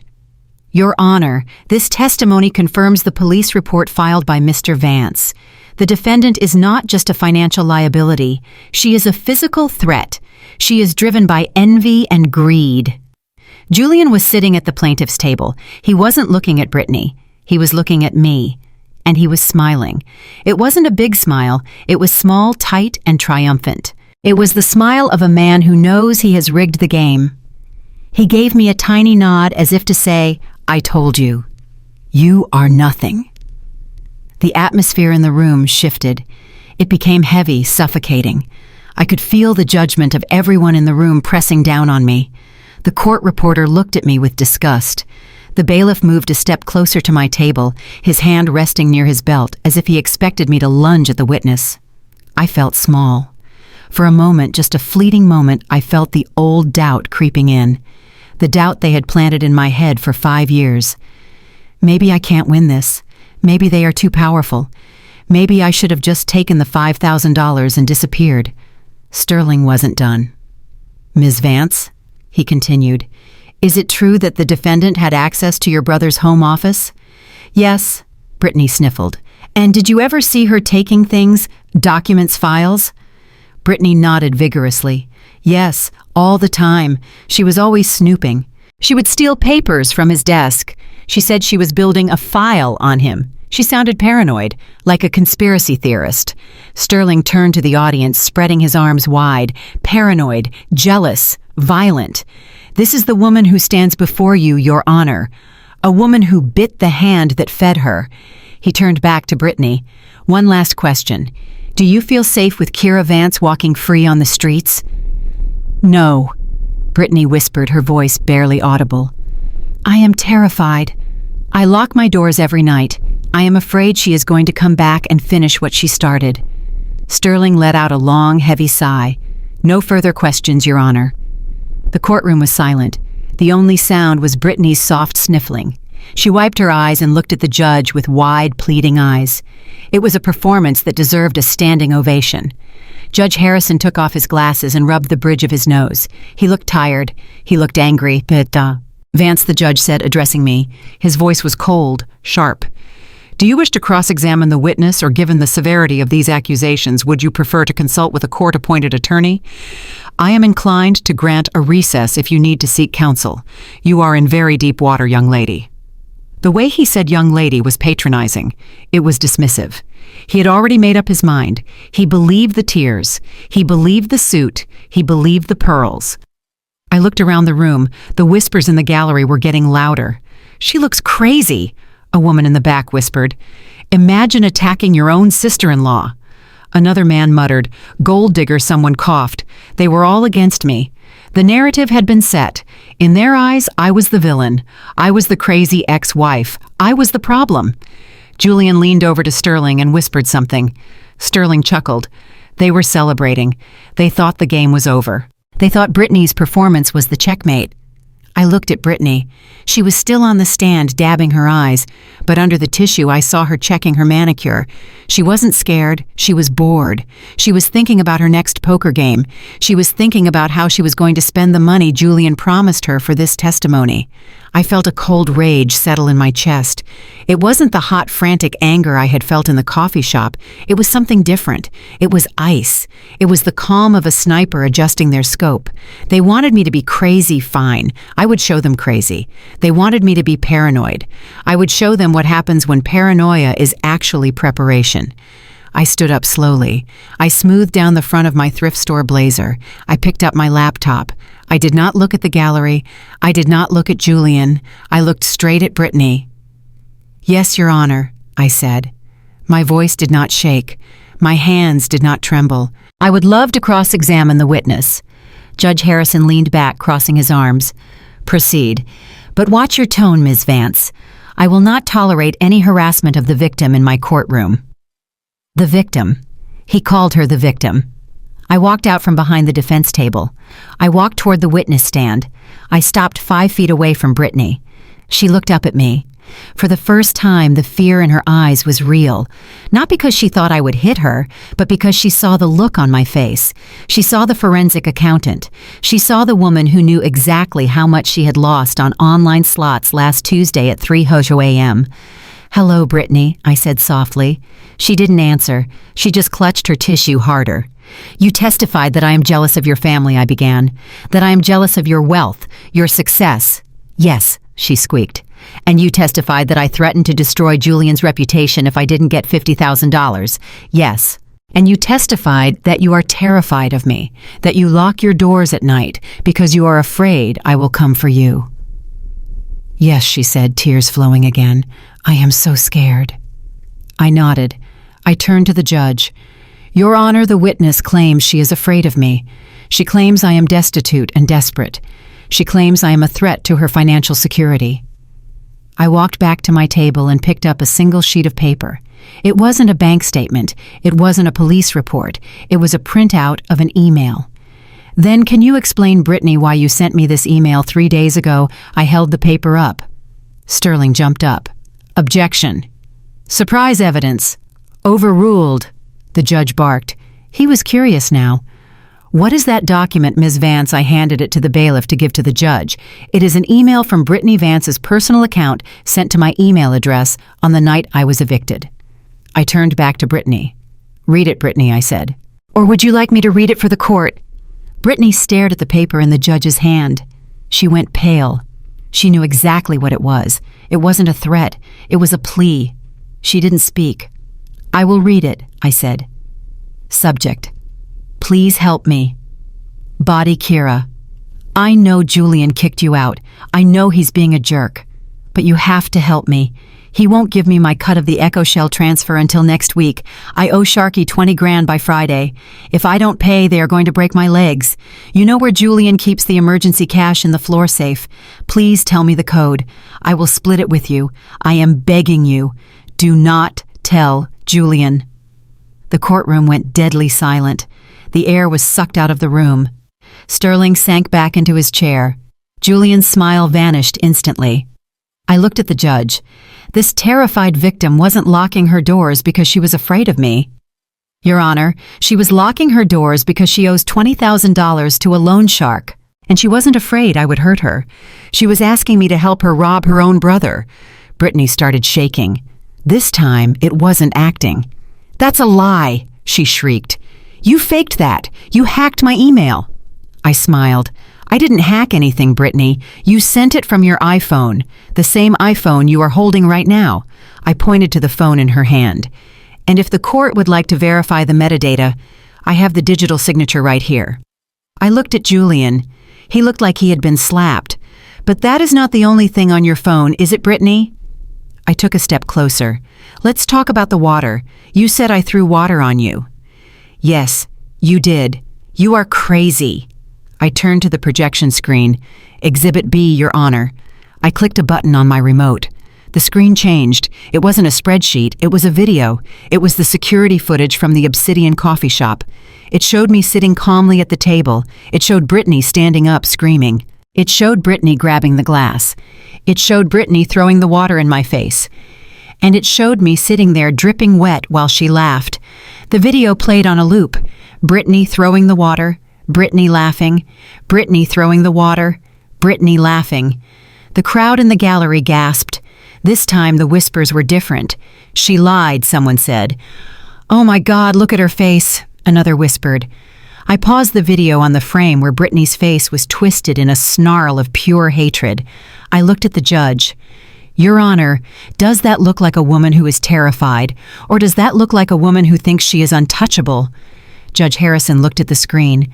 Then he looked at Brittany. His face was red. The veins in his neck were bulging. He hated being lied to, and he especially hated being played for a fool in his own courtroom. He turned to Brittany. "Ms. Vance," he said, his voice dangerously low. "You are under oath." "Did you just lie to this court about the nature of that assault?" Brittany stammered. She provoked me. She made me do it. It was self-defense." The judge slammed his gavel down. It sounded like a gunshot. Self-defense involves protecting oneself from harm, not throwing ice water on a seated woman. He looked at Sterling.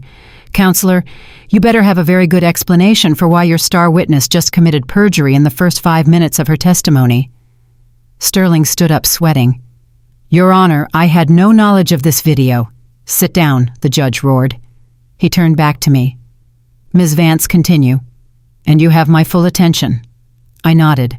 I felt the power returning. The fear was gone. The doubt was gone. I looked at Julian. He wasn't smiling anymore. He was texting furiously under the table, probably trying to move money, probably trying to run. I wasn't done with Brittany yet. I had destroyed her credibility.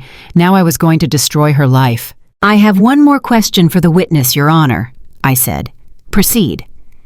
I looked at Brittany. She was slumped in the chair, sobbing real ugly tears now. "Brittany," I said, "you mentioned that I was jealous of your family's success, that I wanted your life." I walked back to my laptop. "Can you tell the court what exactly Blue Horizon Consulting does?" Brittany froze. Her head snapped up. Her eyes went wide with sheer terror. I don't know what you are talking about." I typed a command. A new document appeared on the screen. It was the incorporation papers for Blue Horizon Consulting. Owner Brittany Vance, registered agent Julian Vance, and below that, a bank ledger. "Can you explain to the court why a company listed in your name received $2 million from your brother's hedge fund last year for party planning, and why 90% of that money was immediately wired to an offshore account in the Bahamas?" Brittany looked at Julian. She was panic-stricken. She was looking for the lifeline. Julian couldn't look at her. He was staring at the table, his face gray. I don't know. "Julian told me to sign it," Brittany screamed. She pointed a shaking finger at her brother. "He told me it was for taxes. He said if I didn't sign it, he would cut me off. I didn't know it was illegal." A collective gasp went through the room. Even the bailiff looked shocked. Brittany had just thrown Julian under the bus. She had cracked. I looked at the judge. "Your Honor, the witness claims she is an interior designer. The evidence suggests she is a money mule." I closed my laptop. No further questions. I walked back to my seat. I sat down next to my battered portfolio. I looked at Julian. He was staring at me with a look of pure hatred. But underneath the hate, I saw it. Fear. Deep, primal fear. He realized then that I wasn't just defending myself. I was hunting, and I had just taken down the first domino. Before I reveal the final piece of evidence that made the judge issue an immediate arrest warrant for my husband, let me know in the comments. Have you ever watched a liar get caught in their own web? How did it feel to watch them crumble? And if you want to see exactly where Julian was trying to hide that $10 million, hit that subscribe button. You are not going to believe what happens next. The courtroom was quiet again, but the silence had changed. It was no longer the silence of boredom or judgment. It was the silence of anticipation. The air crackled with it. Brittany had just stepped down from the witness stand, her face streaked with mascara, her lies exposed for everyone to see. She slumped into the chair behind the plaintiff's table, refusing to look at her brother. Judge Harrison turned his gaze toward me. His expression had softened slightly, but he was still a man of law. He needed more than a discredited witness. He needed hard evidence, Miss Vance, he said, leaning forward. You have impeached the credibility of the witness, but that does not disprove the financial allegations against you. The plaintiff claims you have zero assets and that you misappropriated marital funds. You have the floor. I stood up. I didn't rush. I took a moment to smooth the lapel of my thrift store blazer. I looked at Julian. He was whispering furiously to Mr. Sterling. His face was a mask of agitated arrogance. He still thought he could spin this. He still thought this was she said divorce case. I walked to the center of the room. I didn't carry a stack of papers like Sterling. I didn't carry a Bible like Brittany. I carried my laptop. Your Honor, I began, my voice ringing clear in the acoustic space of the courtroom. I do not have a lawyer today. I do not have a team of paralegals or a crisis management firm. Mr. Sterling asked the court earlier why I would choose to represent myself. He implied it was because of arrogance or poverty. I placed the laptop gently on the podium, facing the judge. The truth is, Your Honor, I do not have a lawyer because I do not need anyone to interpret the truth for me. Lawyers are paid to tell stories. They are paid to paint pictures. Mr. Sterling painted a picture of a poor, hard-working husband worth a modest $2 million who was being bled dry by a greedy wife. I plugged the HDMI cable into the side of my computer. The projector hummed to life overhead. But I am not a painter, Your Honor. I am an auditor. And in my world, we do not tell stories. We follow the math, and the math never lies. I hit the enter key. The large screen behind the judge's bench flooded with light. It wasn't a picture. It wasn't a video. It was a spreadsheet, a massive, complex Excel spreadsheet with thousands of rows and columns color-coded in red and green. The gallery murmured. They didn't understand what they were looking at yet, but Julian did. I heard a sharp intake of breath from the plaintiff's table. I didn't look. I kept my eyes on the judge. Mr. Sterling claims the total marital assets are $2 million, I said, pointing to the screen. He claims this represents the entirety of Mr. Vance's success. He claims the rest of the money was spent on my lavish lifestyle. I clicked a cell on the spreadsheet highlighting a specific column. But according to the blockchain data I extracted this morning from the Ethereum ledger and cross-referenced with the SWIFT transaction logs from the Cayman Islands, the reality is quite different. I zoomed in. The numbers became huge on the screen. Julian Vance does not have $2 million. Your Honor. I paused. I let the suspense build. Julian Vance currently has control over $45 million in liquid assets. The courtroom gasped. A collective shockwave went through the room. 45 million. It was a staggering number. It was 20 times what he had declared to the court. Judge Harrison's eyes widened behind his spectacles. He looked at the screen, then at the papers Sterling had submitted, then back at the screen. Ms. Vance, the judge, said, his voice stern. Those are very serious allegations. Hiding assets during a divorce proceeding is a felony. Do you have proof of ownership? I smiled. I do, Your Honor. I navigated to the next tab on the spreadsheet. This one showed a flowchart. A complex web of arrows and boxes. Mr. Vance is a smart man. He knows that if he puts the money in his own name, the IRS will tax it, and I will get half of it in the divorce. So he didn't put it in his name. I pointed to a box in the center of the chart. He created a network of shell companies. Echo Shell, Blue Horizon, Nimbus Holdings, all of them registered in tax havens, Panama, Zurich, the Caymans.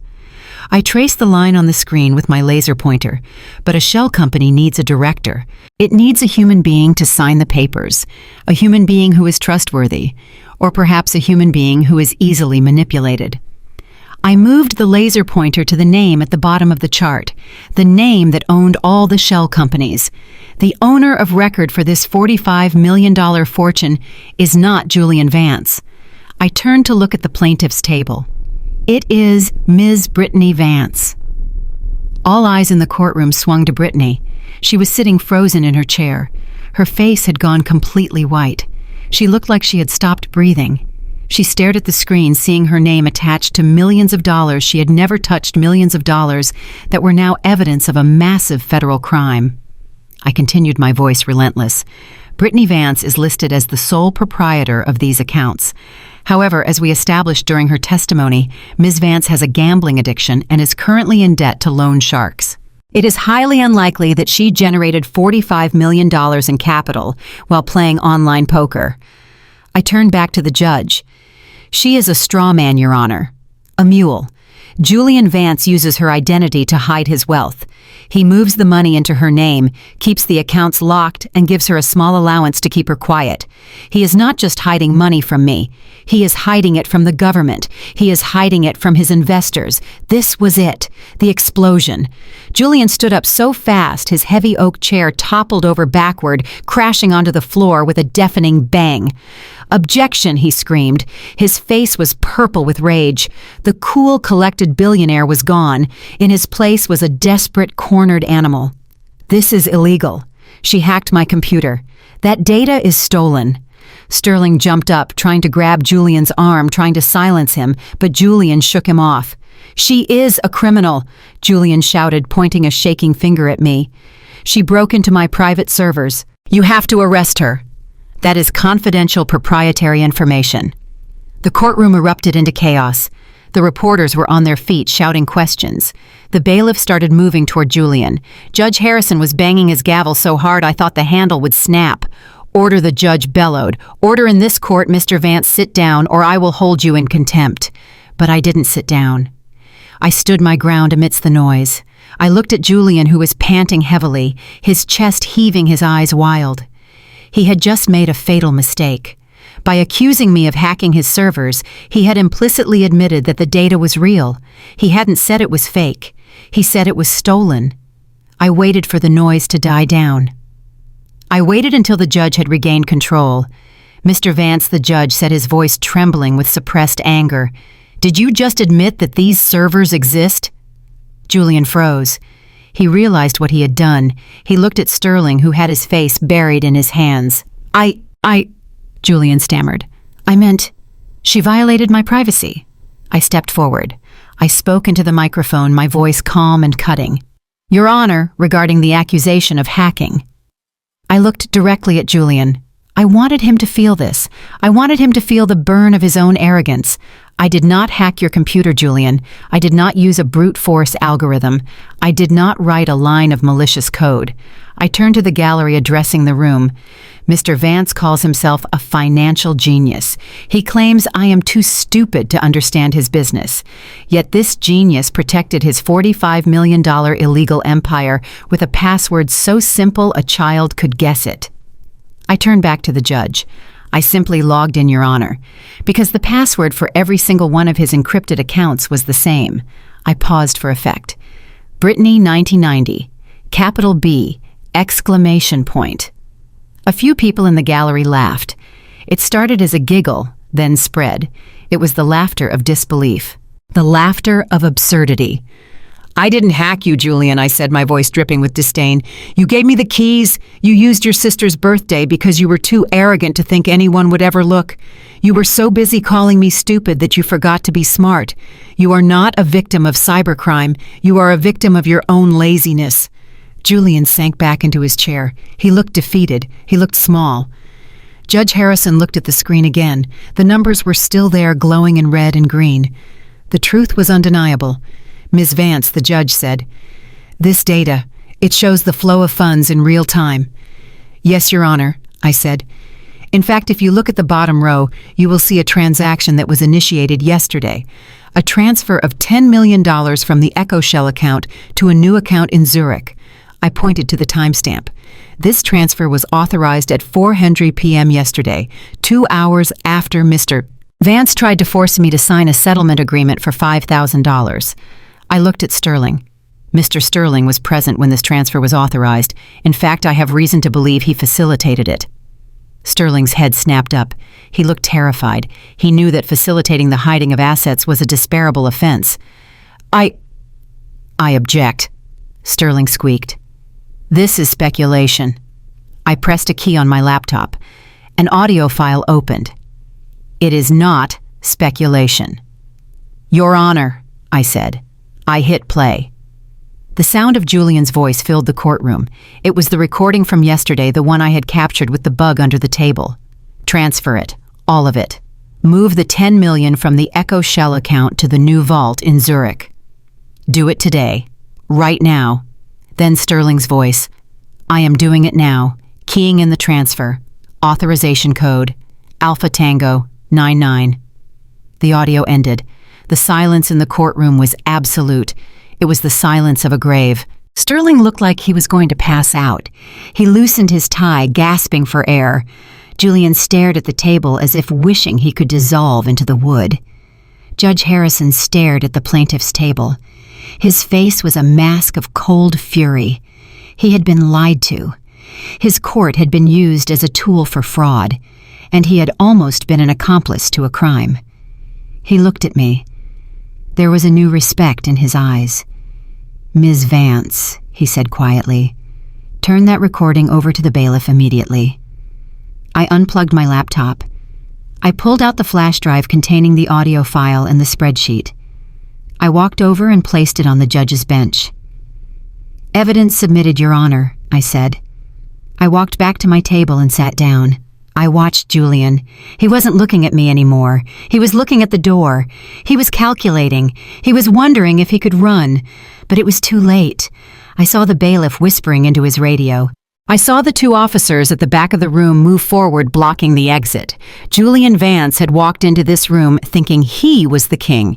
He thought he was going to crush the peasant who dared to leave him. He thought his money and his high-priced lawyer would protect him. But he forgot one thing. The peasant knew how to count. And now everyone in this room knew exactly what the sum of his life was. Fraud. But I wasn't done. The money was just the beginning. The money was just the crime. I needed to twist the knife. I needed to show the judge that this wasn't just about greed, it was about character. I stood up again. "Your Honor," I said, "now that we have established the financial reality, I would like to address the personal attacks Mr. Sterling made against me. He called me a parasite. He called me unstable." I walked over to where Julian sat. I stood right next to him. I could smell his expensive cologne mixed with the sour scent of fear. "Mr. Vance claims he supported me. He claims I contributed nothing." I looked down at him. "Julian, look at me." He refused. He kept his eyes on the table. "Look at me," I commanded, my voice sharp as a whip. He slowly raised his head. His eyes were bloodshot. "You said I brought nothing to this marriage," I said. "You said I was just a data entry clerk." I leaned in close so only he could hear the next part, but the microphone picked it up perfectly. "Who do you think saved your company from the audit in 2019, Julian? Who do you think fixed the discrepancies in the payroll ledger before the SEC noticed? Who do you think organized your files so you could pass the due diligence for your IPO?" I saw the recognition in his eyes. He remembered. He remembered the late nights I spent organizing his office. He thought I was just tidying up. He didn't realize I was fixing his mistakes. "I was never your dependent, Julian," I whispered. "I was your safety net. And yesterday, you cut me loose." I stood up straight, addressing the court. "I am asking the court for a full forensic audit of all Vance Capital assets," I said. "I am asking for the immediate freezing of the $45 million hidden in the Brittany Vance accounts. And I am asking for full spousal support based on the actual value of the marital estate." I paused. "And one more thing, Your Honor." "Yes, Ms. Vance," the judge asked. "I would like to request that the $50,000 invoice for wear and tear that Mr. Vance sent me be dismissed." I pointed to the screen where the spreadsheet still glowed. Because according to my calculations, providing forensic accounting services to a firm of this size usually costs about $500 an hour.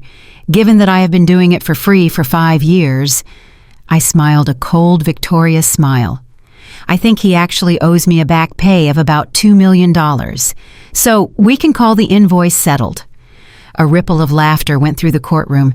Even the judge cracked a small smile. Julian put his head in his hands. He knew it was over. He had lost the money. He had lost the reputation. And he had been humiliated by the wife he called stupid. But the final blow was yet to come. Because the FBI agent I had been texting under the table just sent me a reply. "We are in the building. ETA 2 minutes.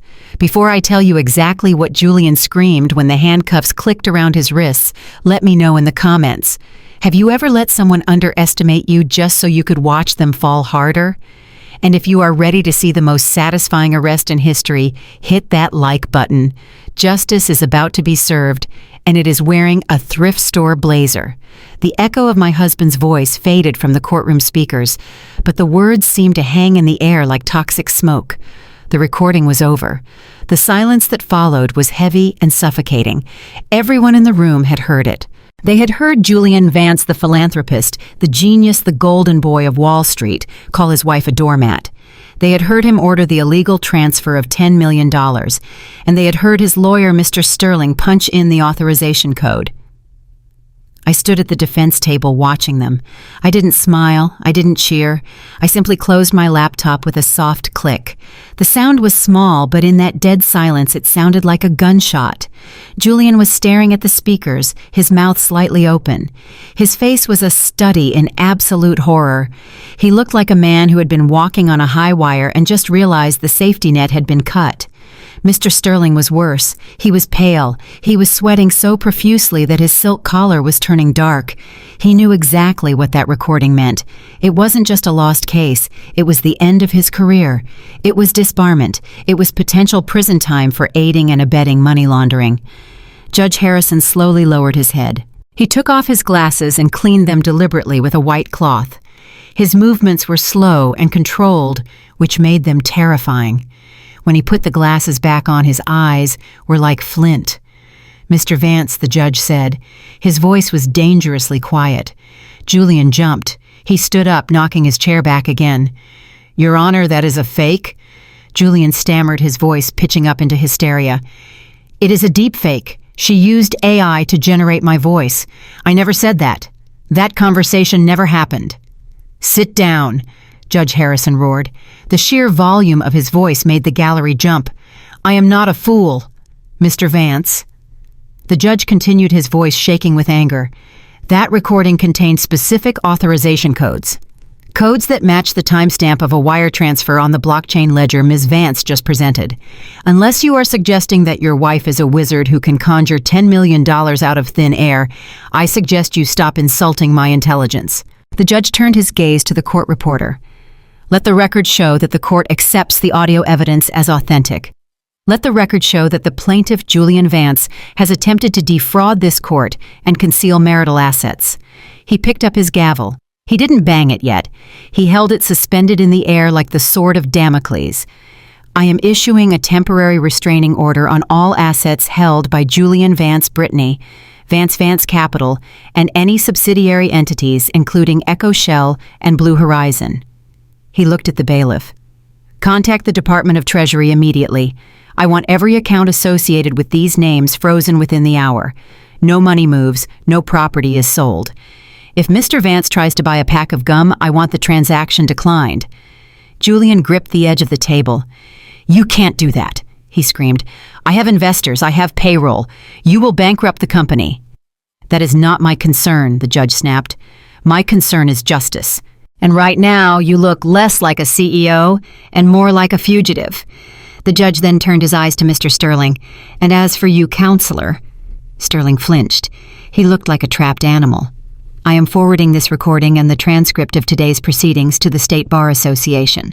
Facilitating the concealment of assets is a serious violation of ethics, Mr. Sterling. I expect you will be hearing from them very soon." Sterling looked at the judge. Then he looked at Julian. I watched the gears turning in his head. He was a survivor. He was a shark. And sharks do not go down with the ship. They eat the captain and swim away. Sterling stood up. He didn't look at Julian. He looked at the judge. "Your Honor." Sterling said, his voice steady but strained. "In light of this new evidence that my client withheld from me, I find myself in an untenable ethical position." Julian turned to look at him, his eyes wide with betrayal. "What are you doing?" Julian whispered. Sterling ignored him. He continued addressing the judge. "I cannot in good conscience continue to represent Mr. Vance. It appears he has used my services to perpetrate a fraud upon this court. Therefore, I am moving to withdraw as counsel effective immediately." The courtroom gasped. It was the ultimate abandonment. The captain was jumping into the lifeboat.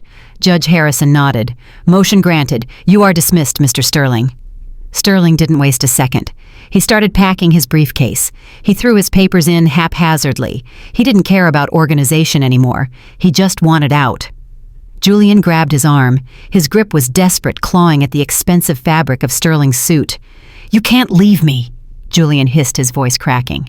"I paid you a retainer. You work for me. Fix this." Sterling ripped his arm away with a force that sent Julian stumbling back. He looked at Julian with pure, unadulterated disgust. "I don't work for criminals," Sterling spat loud enough for everyone to hear, "and I am not going to prison for you. You are on your own, Julian." Sterling grabbed his briefcase and walked out. He practically ran down the center aisle, pushing past the reporters, ignoring the cameras. He fled the room, leaving the heavy doors swinging behind him. Julian stood there, alone. The visual was striking. The massive plaintiff's table, usually covered in files and flanked by assistants, was now empty.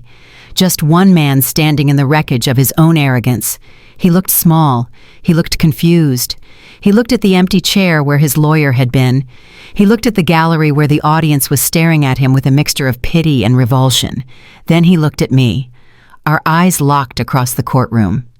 For 5 years, he had made me feel small. He had made me feel isolated. He had cut me off from my friends, my family, and my own money. He had tried to make me an island so he could be the only ship in the sea. Now the tables had turned completely. I had the truth. I had the judge. I had the audience. He had nothing. No lawyer, no sister who was currently weeping in the hallway, no money, no dignity. He was the one stranded on the island now. Julian's face crumpled. The arrogance finally broke. The facade of the untouchable billionaire dissolved, leaving behind a terrified child. "Keira," he whispered. His voice was so quiet I could barely hear it. "Please." It was a beg, a pathetic, desperate plea. He wanted me to stop. He wanted me to show mercy.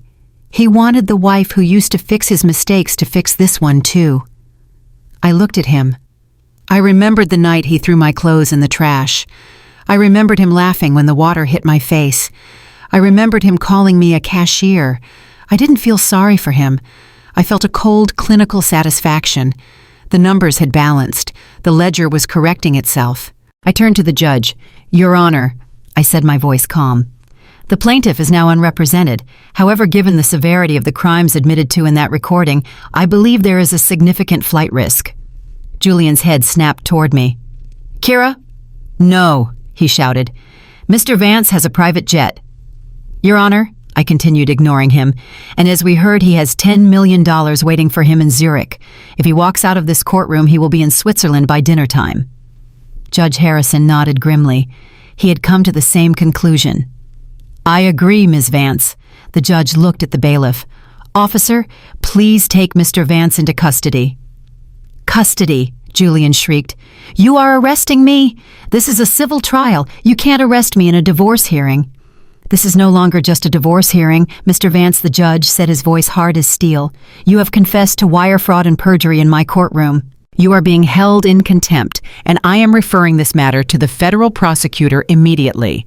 The 2 officers at the back of the room moved forward. They moved fast. They didn't care about his custom suit. They didn't care about his title. Julian backed away, knocking over his water glass. It shattered on the floor. "No, don't touch me. Do you know who I am? I am Julian Vance. I own this city." The officers grabbed him, one on each arm. They spun him around. I saw the flash of silver. Click, click. Handcuffs. The sound was sweeter than any symphony. Julian struggled. He thrashed against the officers, his face red and sweaty. "Keira, tell them it was a mistake." I stood perfectly still. I watched as they dragged him toward the side door, the door that led to the holding cells. He looked back at me one last time. His eyes were wild, pleading. "Keira, I am your husband." I looked him dead in the eye, and I spoke the last words he would hear from me as a free man. "No, Julian, you are my defendant." The door slammed shut behind him, cutting off his screams. The courtroom was silent again. The judge let out a long breath. He looked exhausted. He looked at me. "Ms. Vance," he said, "in 30 years on the bench, I have never seen a pro se litigant dismantle a case with such efficiency." He began writing on the order sheet. "I am granting all your motions. The assets are frozen. The forensic audit is approved. And I am awarding you full temporary support from the seized funds." He looked up over his glasses. "You should consider law school, young lady. You have a knack for the jugular." I smiled. A real, genuine smile. "Thank you, Your Honor, but I prefer accounting. The math is cleaner." I packed up my laptop. I put the headphones back in my bag. I picked up my thrift store blazer and draped it over my arm. I walked down the center aisle. The reporters parted for me like the Red Sea. They were snapping photos, shouting questions. "Ms. Vance, how did you know, Ms. Vance? What are you going to do with the money, Ms. Vance? Is it true you are a secret agent?" I didn't answer them. I just kept walking. I walked out of the heavy oak doors into the hallway. I saw Brittany sitting on a bench. She was sobbing into her hands. A police officer was standing over her reading her rights. She looked up when she saw me. She didn't say anything. She just looked down at the floor, ashamed. I kept walking. I walked out of the courthouse and down the steps. The sun was shining. It was a beautiful day. The air smelled fresh. I pulled my phone out of my pocket. I had one more call to make. I dialed the director. "Target neutralized," I said. "Good work, Agent Vance." The director replied, "The FBI just raided the office. They found the second server. You were right about everything." "What about the 10 million I asked?" "Intercepted," the director said. "We froze it before it hit the Swiss bank. It is sitting in a federal holding account. It will be returned to the investors." "And your commission? Well, let's just say you won't need to shop at thrift stores anymore." I laughed.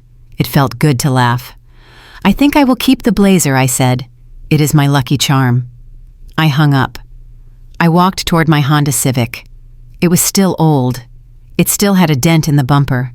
But as I unlocked the door, it felt like a chariot. I had walked into that courtroom a homeless, rejected wife. I walked out a legend. But the story wasn't quite over. There was one loose end, one final twist that even Julian didn't see coming. Because while he was sitting in a cell thinking about his money, he didn't realize that the prenup he loved so much actually had a self-destruct button. Before I reveal the final secret clause that gave me ownership of his entire company, let me know in the comments. If you were me, would you visit him in prison, or would you just send him a calculator? And if you want to see the moment I took his name off the building and put mine up, hit that subscribe button. The new boss is in town. The bailiffs had their hands on Julian's biceps and were turning him toward the door when I raised my hand. "Wait!" I called out. My voice was not loud, but it stopped the entire room cold. "Officer, please hold the defendant for just one moment. I have one final piece of business to conduct with him. A personal matter that clarifies the asset division." The officers looked at Judge Harrison. The judge nodded slowly. He was enjoying this. He leaned back in his chair and gestured for the officers to turn Julian back around to face me. Julian looked at me. His face was streaked with sweat and tears. His expensive suit was rumpled. He looked like a man who had nothing left to lose. He thought I was going to gloat. He thought I was going to insult him one last time. But I wasn't interested in insults. I was interested in the final accounting. I walked over to the plaintiff's table. I picked up the settlement agreement he had tried to force me to sign yesterday, the one where he offered me $5,000, the one where he referenced the prenuptial agreement. I walked up to him. I stood 2 feet away. I wanted him to see the flecks of gold in my eyes. I wanted him to see the woman he had underestimated for 5 years. "You love this document, don't you, Julian?" I said, holding up the prenup. "You have mentioned it every day for 5 years. Section 4, separate property. What is yours, and what is mine is mine." Julian sneered. It was a weak, pathetic sneer, but it was all he had left. "So what, Keira?" he spat. "You won. You got the hidden money. Congratulations. You are rich. But you didn't earn it. You just found it. You are still just a housewife who got lucky. You didn't build my company. You didn't build Vance Capital. I did. That company is mine, and when I get out of this mess, I will rebuild it and I will crush you." I smiled. It was a soft, terrifying smile. "That is the funny thing about separate property, Julian," I said. "You have to actually own the property for it to be yours." I took a step closer. "Do you remember 2 years ago when Vance Capital almost went under? Do you remember the bad bets you made on the tech sector? You were days away from bankruptcy. The banks wouldn't touch you. You were crying in the kitchen at 3 a.m., terrified of losing your reputation." Julian blinked. He remembered. The fear flickered in his eyes. "Yes," he whispered, "but I fixed it." I found an angel investor. The Black Lotus Fund. They injected $20 million and saved the company. Exactly, I said. The Black Lotus Fund. A private equity firm based in Delaware. Anonymous. Silent. They bought 51% advance capital in exchange for saving your skin. You signed the papers without even reading them because you were so desperate. I paused, letting the silence stretch. You never asked who was behind Black Lotus, Julian. You just took the money. You thought it was some faceless billionaire in New York. You thought you were still the boss. I reached into my portfolio and pulled out one last document. It was a certificate of incorporation. It was thick. It was official. And it had a gold seal at the bottom. I held it up for him to see. I held it up for Brittany to see. I held it up for the judge. Black Lotus isn't a faceless billionaire, I said, my voice dropping to a whisper that echoed like a scream. Black Lotus is me. Julian's knees buckled. The officers had to hold him up. His mouth opened, but no sound came out. My grandmother left me an inheritance that I never told you about. I continued. I didn't spend it on clothes. I didn't spend it on cars. I invested it. And when I saw my husband failing, when I saw the man I loved about to lose everything, I used my own money to save him. I bought your debt, Julian. I bought your company. For the last 2 years, I haven't just been your wife. I have been your boss. The realization hit him like a physical blow. The color drained from his face, leaving him gray and deathly. Every time you called me stupid, I said, my voice hardening. You were calling your employer stupid. Every time you told me I didn't understand business, you were speaking to the chairwoman of the board. I let you play CEO. I let you pretend you were in charge because I wanted you to feel like a man. But I own 51% of the voting stock. I own the building we are standing in. I own the chair you sit in. And I own the name on the door. I turned to the judge. Your Honor, as the majority shareholder of Vance Capital, I am formally entering a motion into the record. I turned back to Julian. Julian Vance, for gross negligence, embezzlement of company funds, and fraud. You are hereby fired, effective immediately. You are stripped of your title, you are stripped of your salary, and you are stripped of your stock options, which I am reclaiming to cover the damages you caused. I looked over at Brittany, who was sobbing on the bench. And you, Brittany. Blue Horizon. Consulting is a vendor for Vance Capital. Since I own Vance Capital, that means you stole $2 million from me. That is not just a family dispute. That is corporate theft. My legal team is filing a civil suit against you this afternoon to seize your condo, your car, and every single asset you have to repay the debt. I looked back at Julian. You said separate property, Julian. You were right. The company is my separate property, and you are trespassing. Julian let out a sound that was half sob, half scream. He slumped forward, his legs giving out completely. The arrogant titan of industry was gone. He was just a man who had realized too late that he had been living in a house of cards, and the woman he mistreated was the one holding the glue. Get him out of my sight, I said to the officers. The officers dragged him backward. He didn't fight them this time. He was broken. He stared at me with wide, unseeing eyes, as if he was looking at a ghost. He was looking at the woman he thought he knew, and realizing he never knew her at all. As the heavy door clicked shut behind him, I felt a weight lift off my shoulders. It was a weight I had been carrying for 5 years.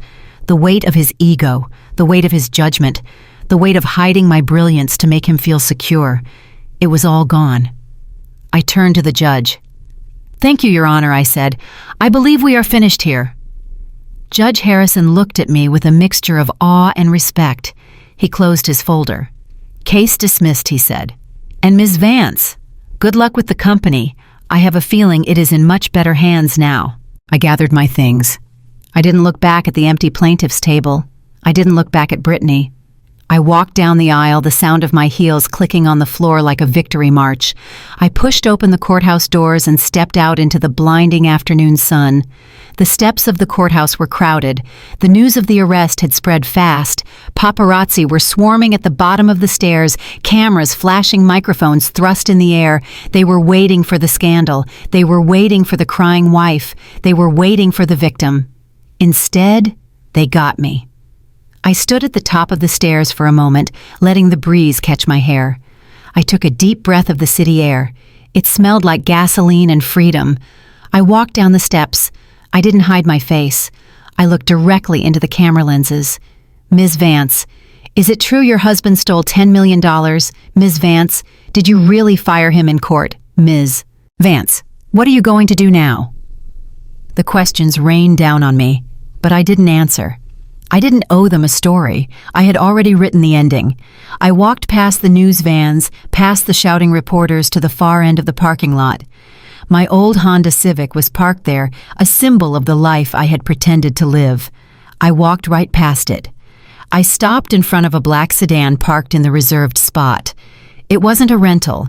It was a Porsche Panamera Turbo S with tinted windows and rims that cost more than Julian's watch.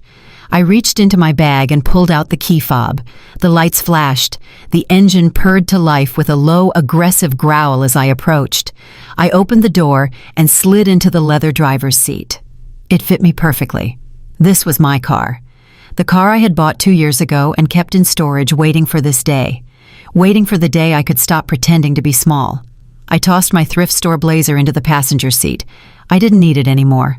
I checked my reflection in the rearview mirror. The tired woman with the messy bun was gone. In her place was a CEO, a hunter, a winner. I put the car in gear. I drove out of the lot, leaving the chaos of the courthouse behind me. I merged onto the highway, the engine roaring as I accelerated. I watched the city skyline blur past me. Somewhere in one of those buildings, Julian was being processed.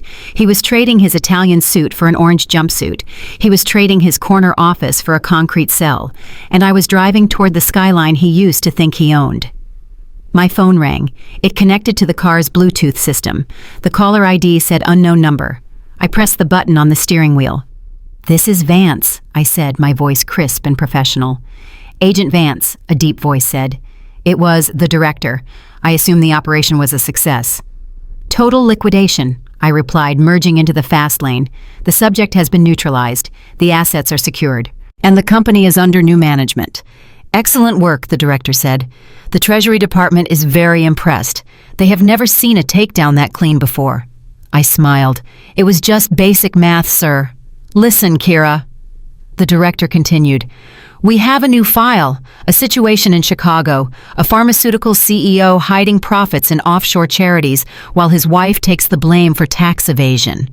It is complex, it is dangerous, and it requires someone who knows how to play the part of a trophy wife while dismantling the books from the inside." I tightened my grip on the steering wheel. I felt the thrill rush through me, the adrenaline, the puzzle, the justice. "I am listening," I said. "The file is encrypted on your secure server," the director said. "Do you want to take some time off first? Maybe a vacation? You just made $45 million, Keira. You could retire." I laughed. It was a light, free sound. "Retire?" I asked. "And let these guys get away with it? No chance." I checked my blind spot and sped up, weaving through traffic with precision. "I will be in Chicago by morning," I said. "Send me the file." I hung up the phone. The road stretched out before me, wide open and full of possibility. I wasn't just Keira Vance anymore. I wasn't just a forensic accountant. I was the equalizer. I was the nightmare of every arrogant man who thought he could hide his secrets in a spreadsheet. I looked directly into the rearview mirror, breaking the fourth wall, connecting with every woman who had ever been told she was too loud, too quiet, too ambitious, or not enough. Don't ever let them convince you that you are powerless. Don't ever let them tell you that you don't understand the numbers. Because while they are busy looking at your clothes, you are looking at their books. While they are busy underestimating you, you are busy buying their debt. If you enjoyed watching Julian realize he was working for me the whole time, hit that like button. And if you want to come with me to Chicago to take down a corrupt CEO who thinks he is untouchable, make sure you subscribe and turn on notifications. My name is Keira, and I am just getting started. Keira's story reveals a profound truth about power dynamics. The most dangerous weapon you can possess is not money or status, but the element of surprise. For years, Julian and Brittany mistook Keira's silence for weakness and her modesty for incompetence. They believed that because she did not flash wealth or scream for attention, she had no power. They were wrong. The story teaches us that when someone is committed to underestimating you, do not correct them. Let them get comfortable in their arrogance. Let them build their house of cards on the foundation of their own ego. Because while they are busy judging your appearance, you can be busy auditing their reality. Furthermore, this narrative serves as a crucial reminder about financial agency. Keira did not wait for a savior. She saved herself long before she walked into that courtroom. She understood that in a world where loyalty can expire, financial literacy is the only insurance policy that matters. She proved that true worth isn't defined by the name on a building or the price of a suit, but by the integrity of your character and the sharpness of your mind. You do not need to demand respect with a loud voice when you can command it with a quiet fact. In the end, the ultimate revenge wasn't taking Julian's money. It was revealing that without her, he was nothing but a fraud in a fancy suit. If you are ready to stop explaining your value to people who do not have the capacity to understand it, and instead start building an empire they will one day have to envy, hit that like and subscribe button right now. Join our community where we don't just spill the tea, we own the whole plantation.